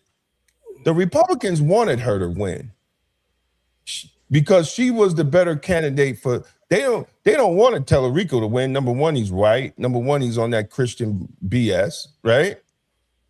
And you got a younger white man going against an older white man, and the one that's probably going to come out from the Republican side, he's not 100% good anyway. So Tellerico has a better chance. They wanted Jasmine Crockett to win. Right? But here's the kick. Here's the literally kick in the butt to the black woman. I'm going to show y'all the kick in the butt. Here's the kick in the butt. State Rep James Tirico, who was on there a while back out of Texas. Oh, that guy's good, right? He's terrific. Really talented young man. And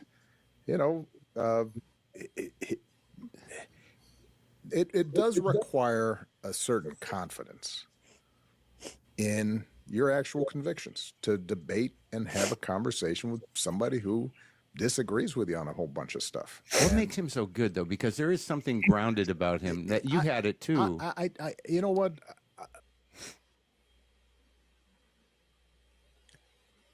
That was an endorsement. Yeah, that's all. That's what kicked him in. That's what really kicked him in the butt. You had the first black president, allegedly. Well, he is the first black president, regardless. In this country, if you're 5% black, you black. Yeah, so he's the first black president. We're not going to take that away from him. Yeah.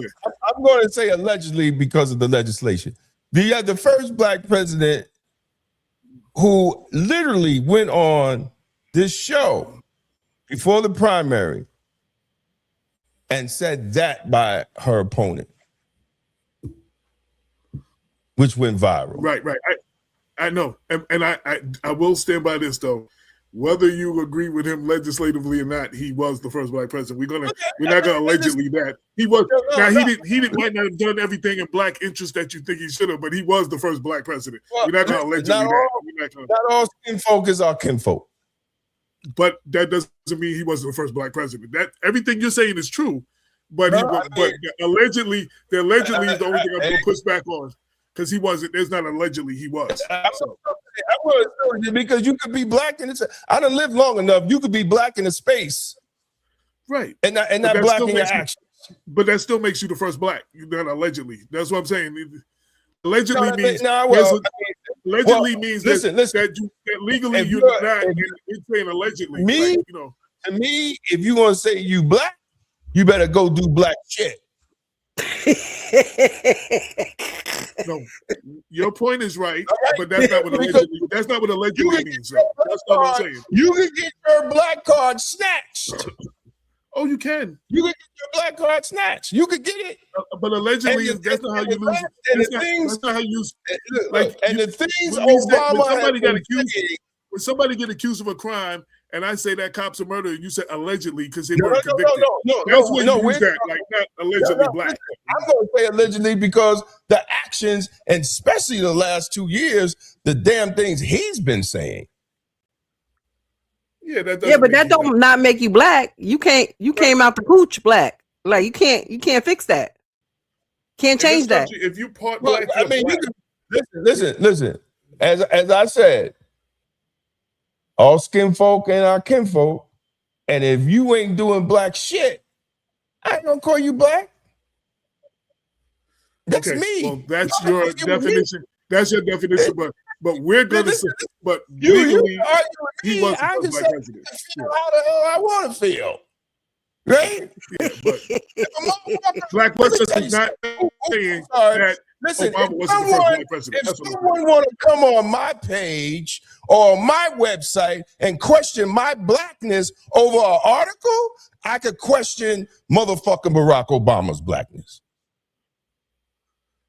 How about that one? Questioning his level of blackness and saying he was allegedly the first black president. I can say those are two different things. Because you ain't talking like a black man. You ain't talking, and your legislation ain't help black people, and I got the receipts.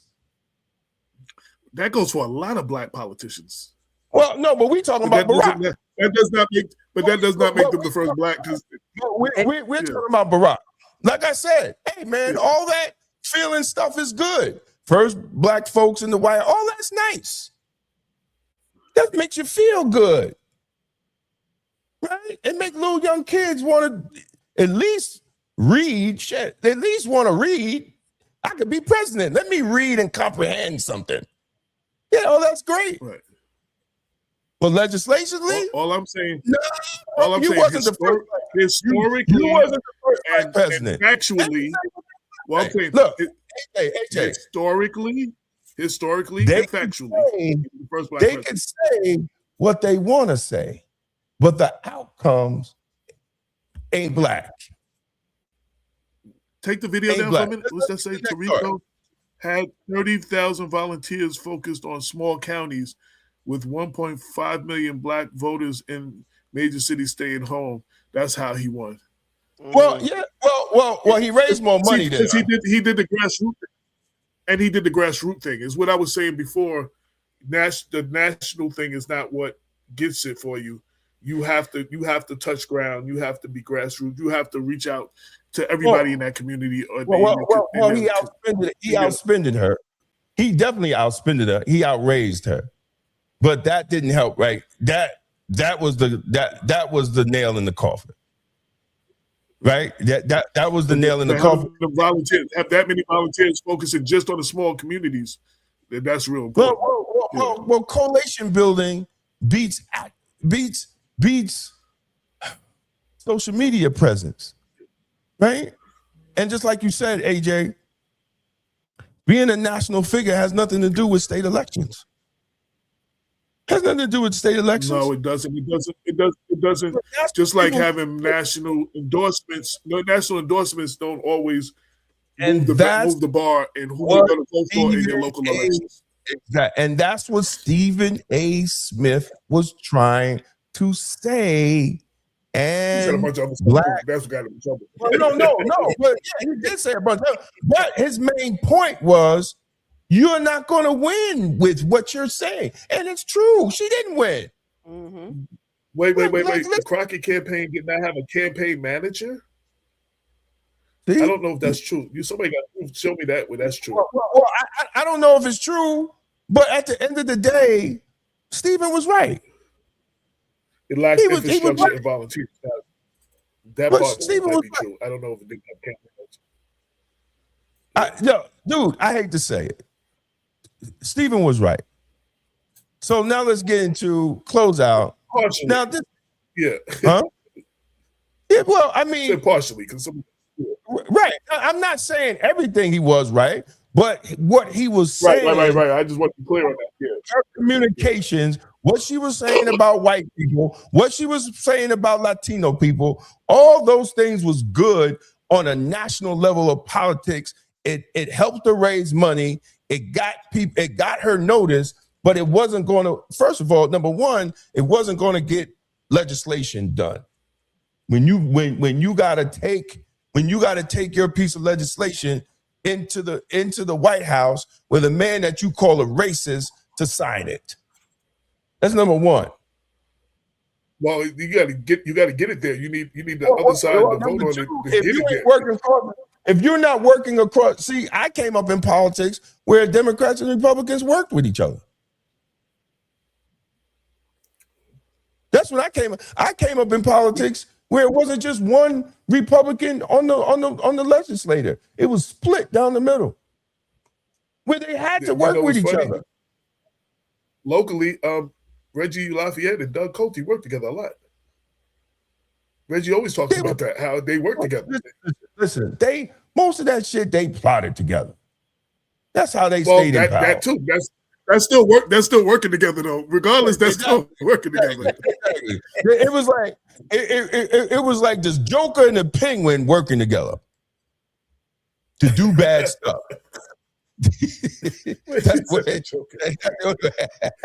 That's the only thing I can. So wait, which one was Reggie? The Joker or the Penguin? Which one was Reggie? Listen, the Joker. So Doug was care. All right, so here's the thing. I want to start this off, man, because this is crazy. People, watch your children, right? Watch your children with New York politics, because this is crazy. So the federal government ended funding with gender affirming care, right? So a lot of hospitals stopped because they didn't want to get caught up in the mess. Now, Tish James is saying to the hospitals, especially this one hospital, right?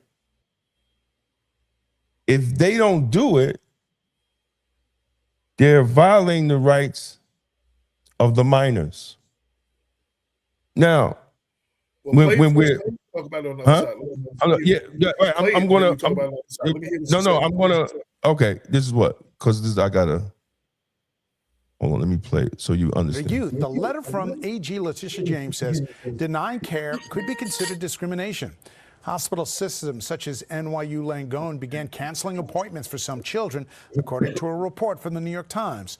Trump's order threatens to withhold funding from hospitals that provide gender-affirming treatments to people under 19.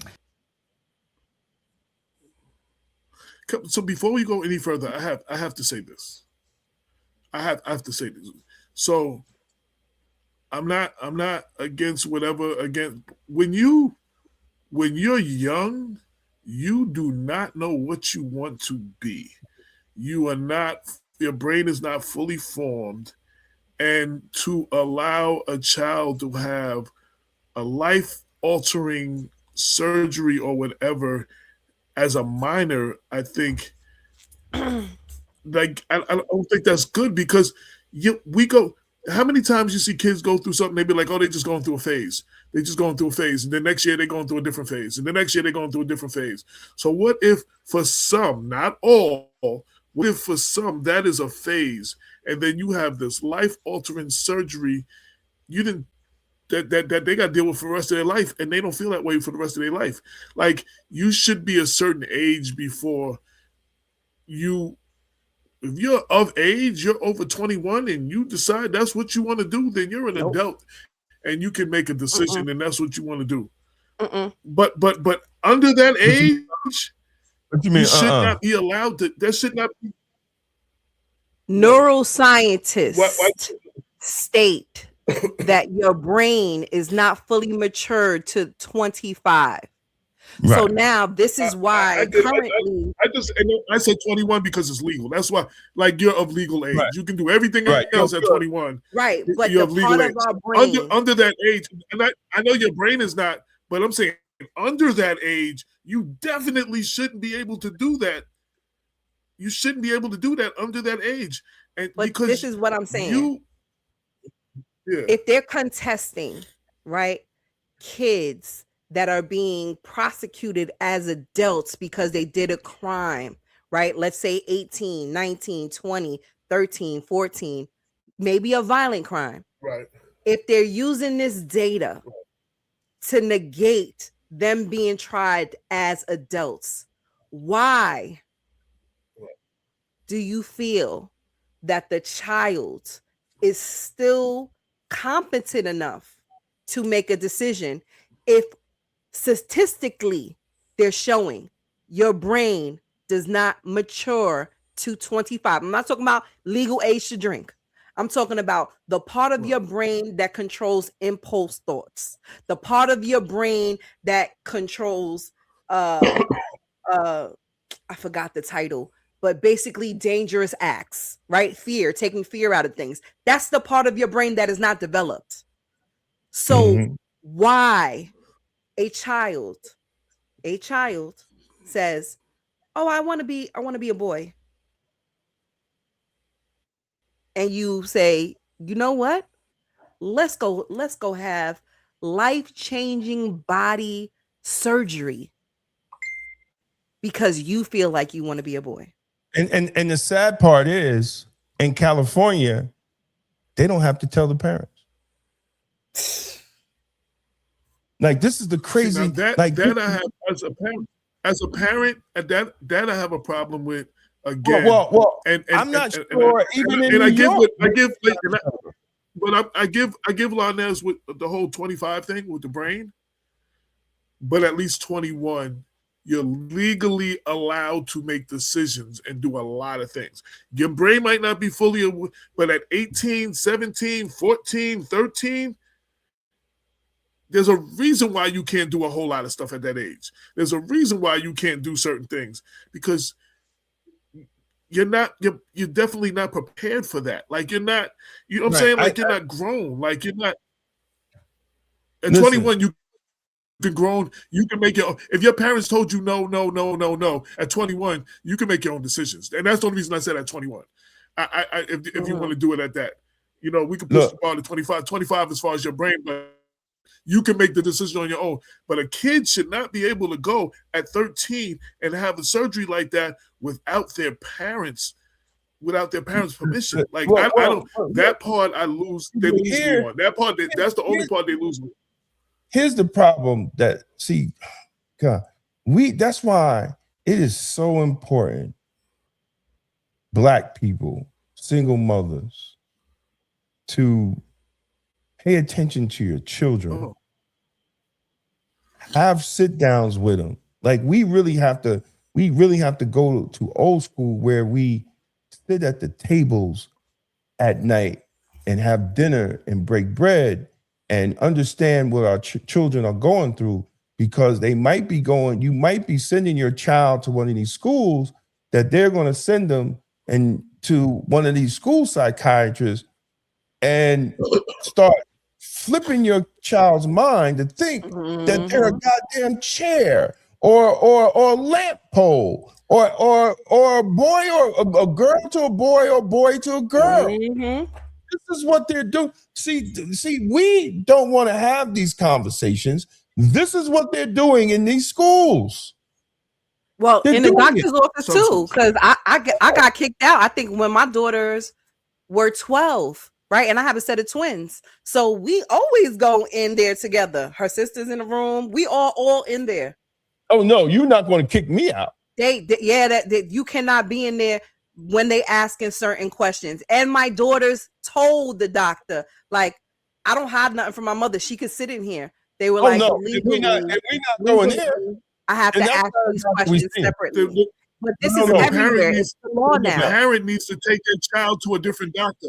The parent needs to take their child. No. It's every doctor's office right now, currently. Then people need to start asking these politicians, why are they allowing this? Right? Because they're taking the parental guidelines away from the parents to turn our children into freaks.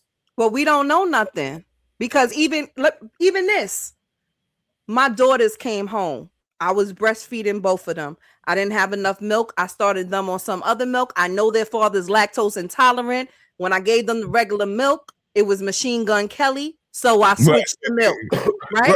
I switched the milk. I go back to their follow-up appointment and say to the doctor, hey, this is what's going on. They're on this milk. They said, well, who gave you permission to do that? The fuck you mean? What? I said, what do you mean who gave me permission? Yeah, you can't just do that without a script. Miss, I'm paying for milk. I don't need no script for you to give me no milk. Like, make it make sense. Exactly. And they were, obviously I changed the doctor, but how dare you say that? And now I imagine myself in a space with a person who don't know the words to say, who don't know that the doctor is not controlling everything when it has to do with their kid. Right? I'm just grateful that I had understanding, because if I didn't, I would have been like, okay, I'm sorry, I apologize. And my daughters were watching me. My older daughters were teenagers at that time. So if you don't equip yourself with policy, legislature, or even to know your rights in different spaces, you cannot kick me out this room. No, you cannot. You cannot do this. I don't accept this. But we're so scared of ACS. We're so scared of people just opening the door to the way we live, right? We don't want nobody in our business. I feel like a lot of us just go with the rigmaroles because we don't want to answer questions. No, listen, the only time I can actually see that, Larnez, is if I can never say your husband was an abusive parent and they wanted to address that situation, and your kid is not going to answer the questions with your husband in there. You understand what I'm saying? I might loosely understand that, but the rest of that, no. At 12 years old, they start asking about drugs. They start asking about sex. They start asking about what the kids' behavior is, because I know y'all saw them commercials, them HPV commercials, right? They start about 12. right? You don't want your kid to get cancer, so they better get this HPV vaccine because you know they're gonna be kissing somebody outside because it's a sexually transmitted disease, and it's a lie. When you are being born, there is HPV on your skin. When you ingest it, you swallow it. And these are the things, the misinformation that is pushed to our community. Well, look what they look when they literally, like, never mind. I don't even want to get into it right now because, see, I don't even want to get into it. Do you have any more? Because we looking at yeah. Let's look at the response. Let's look at now. This is what happens. Wait, so Brenda said 16 plus some of the laws now for make future parenting more challenging. Okay, I'm sorry. You go to your video. Go ahead. medical bills. A New York jury just handed a $2 million judgment to a detransitioner who says her doctors rushed her into gender surgery as a teen. Fox Varian, now 22, got $1.6 million for the pain from her breast removal at 16, plus $400,000 for future medical bills. She's part of a growing wave of detransitioners suing doctors for pushing transition procedures they later regretted. Dr. Kurt Michelli from Do No Harm calls it a breakthrough, saying it's the first time a jury's validated the real harm to minors from these surgeries. Clinicians failed terribly, he told the Washington Examiner. Another detransitioner, Chloe Cole, who's fighting her own lawsuit, says every doctor doing mastectomies on healthy teens should be scared. Varian testified she felt instant regret, nerve pain, and lifelong shame from being disfigured. Michelli urges the medical system to support detransitioners through the physical and emotional scars. This comes after the Supreme Court upheld bans on minor trans surgeries in Tennessee and over 20 states last June. But in places like New York and California, doctors face new liability risks for these safe haven procedures. Activists are pushing to extend statutes of limitations since regret can take years to hit, giving detransitioners a real shot at justice. So what that says to me, so without getting past the political rhetoric and talking points from either side, you have kids saying, as I'm according to this news, you have kids saying that they were pressured to have these kind of surgeries and now they regret them. I think that speaks a lot louder than a lot of, and that is not every kid. That's these kids. That's first, because we can't say every year in anything, but that there are kids who felt pressured to have these surgeries and were talked into it and sued and have won. I think that is a situation, regardless of what side it is and who's the talking point come from. We have to look into these situations and see what's really going on. And we have to get more involved. I mean, that's well. First of all, the letter that Tish James, and full disclosure, I don't like her. The letter from Tish James. We would never have known that. I'm sorry, I couldn't help it. I couldn't help it. I'm sorry, I couldn't help it. came after the Fox Varian settlement. You would think that she would have looked into it more carefully than trying to force a hospital to do something after this case. And this case was right here in Westchester County. That Fox Varian case was in Westchester. So, and that's a landmark case now. So that's case law.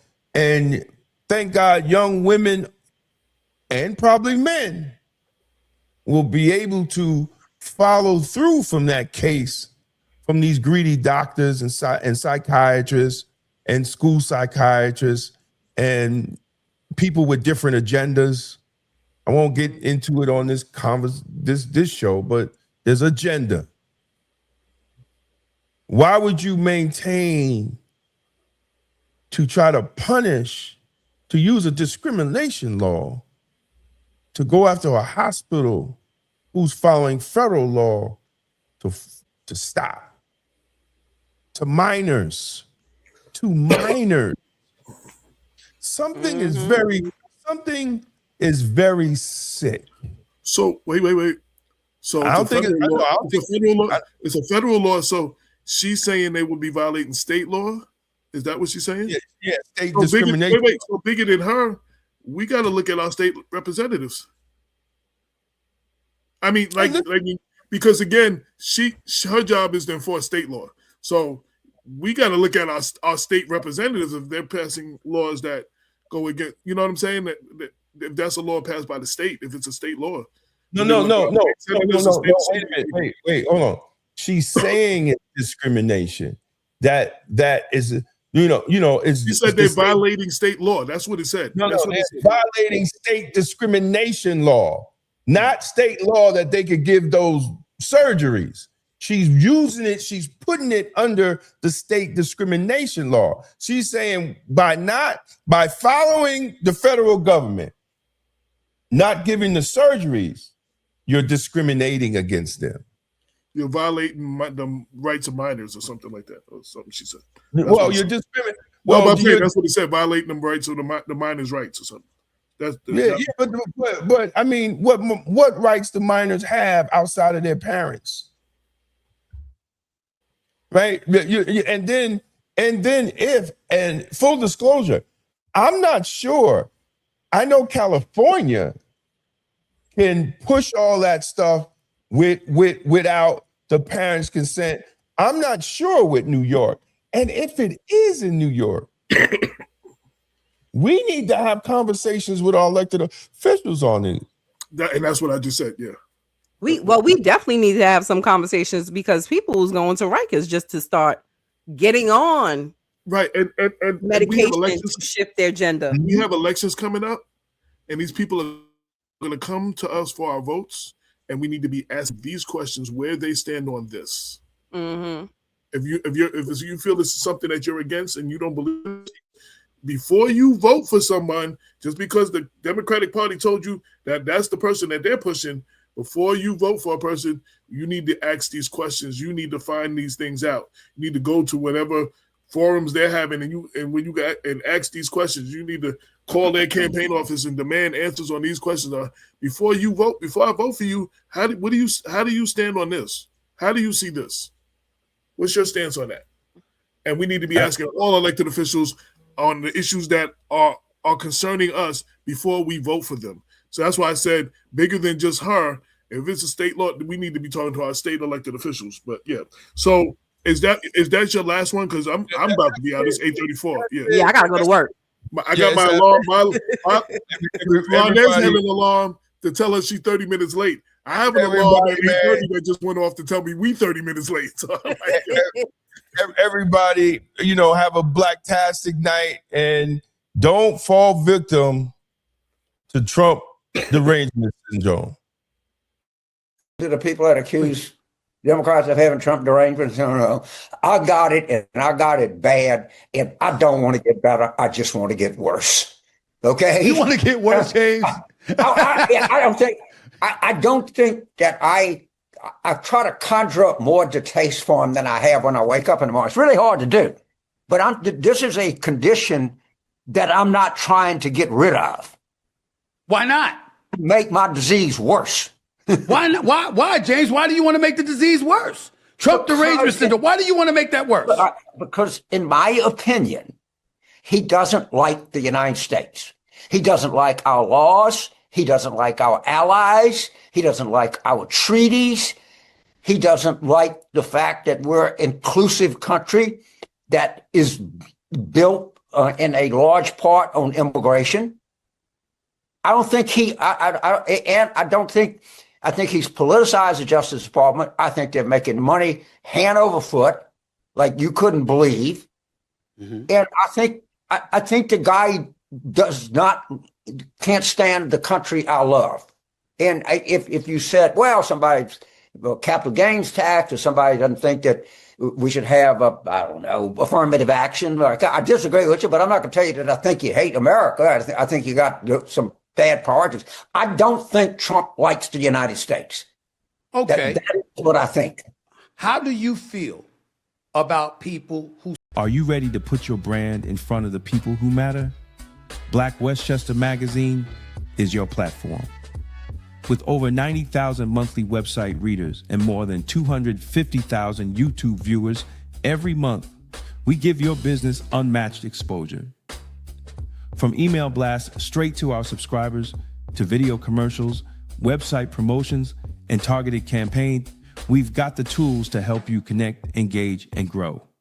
Whether you're a local business, a national brand, a rising entrepreneur, or just promoting an upcoming event, Black Westchester is where culture, community, and commerce meet.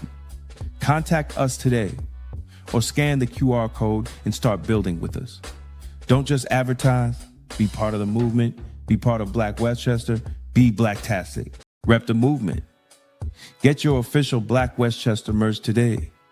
Hoodies, tees, and more at blackwestchestermerch.shop.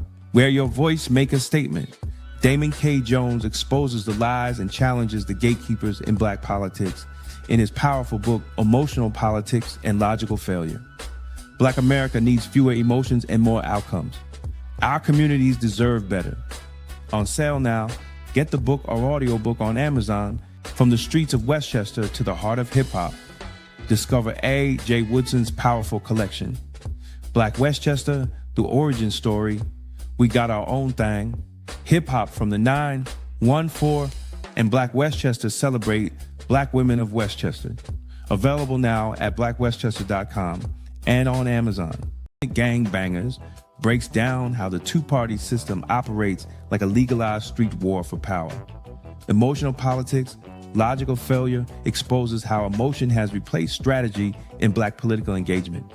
Tolerance is for Cowards lays out a blueprint for extended policing and community-led public safety rooted in outcomes rather than slogans. 3 signed books. One bundle $60. That's a $75 value. And you're getting signed copies included. This isn't left versus right. It's results versus rhetoric. Go to twosteppublishing.com and secure your signed political thought bundle today. It's going to be Blacktastic. Its own economy under segregation, under discrimination, and under conditions most people today cannot imagine. We built businesses. We built banks. We bought land and property. In the Forgotten Blueprint, Damon K. Jones reveals how Black communities created thriving economic systems from 1800 to 1965, and why that blueprint still matters today. This book challenges the idea that our future depends on politics alone and shows how ownership, family, and enterprise once powered Black prosperity. The blueprint is not lost. We just stopped using it. The Forgotten Blueprint, how Black America built its own economy from 1800 to 1965. On sale now at Two Step Publishing and Amazon. If you found this video informative, don't forget to like and share it with others who need to hear the truth. And for exclusive content and behind-the-scenes access, join the Black Westchester Magazine YouTube membership club today. Your support helps us keep independent Black media strong. Support independent Black media with style. Rock Black Westchester merch and represent the news with the Black point of view. Never dance with the devil in the pale moonlight. See, that's when temptation come dressed in diamonds. But I'd rather invest in royalty. Black queens, my preference, my presence, my protection. Let's talk about it. Never dance with the devil in the pale moonlight, because the price of admission is your soul on ice. They lure you with the glitter, champagne on the rocks, but the bill come due with them eternal locks. I've seen brothers gamble hearts just to chase that thrill, only to wake up empty with a void to fill. Me? I'd rather walk steady with the queen by my side. Her love ain't counterfeit, it's the truth amplified. Black woman, you, the rose in the cracks of the street, turn concrete jungles into soil so sweet. When the world play games, you remind me of the cost. You the compass, the wisdom, the bridge never lost. I ain't blinded by illusions now. I study the art of a woman who been molding kingdoms right from the start. You the cradle of creation, you the rhythm, the song. While the devil plays short, you've been built for the long. Moonlight shadows trying to pull me off track, but I don't fall for the tricks. I ain't dancing with that. Every bar that I spit, yeah, I'm speaking it right. I prefer Black women. They my love, they my light. Black woman, you the jewel that the world try to hide. Every system built against you, but you still multiply. You the sun in the morning, you the moon in the night. You the fire in the struggle, you the truth in the fight. When they call you too strong, I just call you divine. Every scar that you carry, tell a story in time. You the rhythm of the Nile, you the roots of the tree. You the mother, the daughter, every prayer set free. Devil whisper in the dark, come and chase my glow. But your melanin royalty outshine that show. You the poetry in motion, you the song in my chest. You the reason I resist every counterfeit test. No diamond, no pearl could replace what you bring. You the crown on the king, you the strength in the ring. And I ain't dancing with shadows when the stakes that high. I'll be holding to your hand till the day I die. Moonlight shadows trying to pull me off track, but I don't fall for the tricks. I ain't dancing with that. I ain't here for illusions. I ain't here for the hype. I'm here for the queens that be changing my life. Never dance with the devil when the pale moon shines. Stay true to the roots. Keep the legacy mine. Yeah, you the heartbeat of the culture.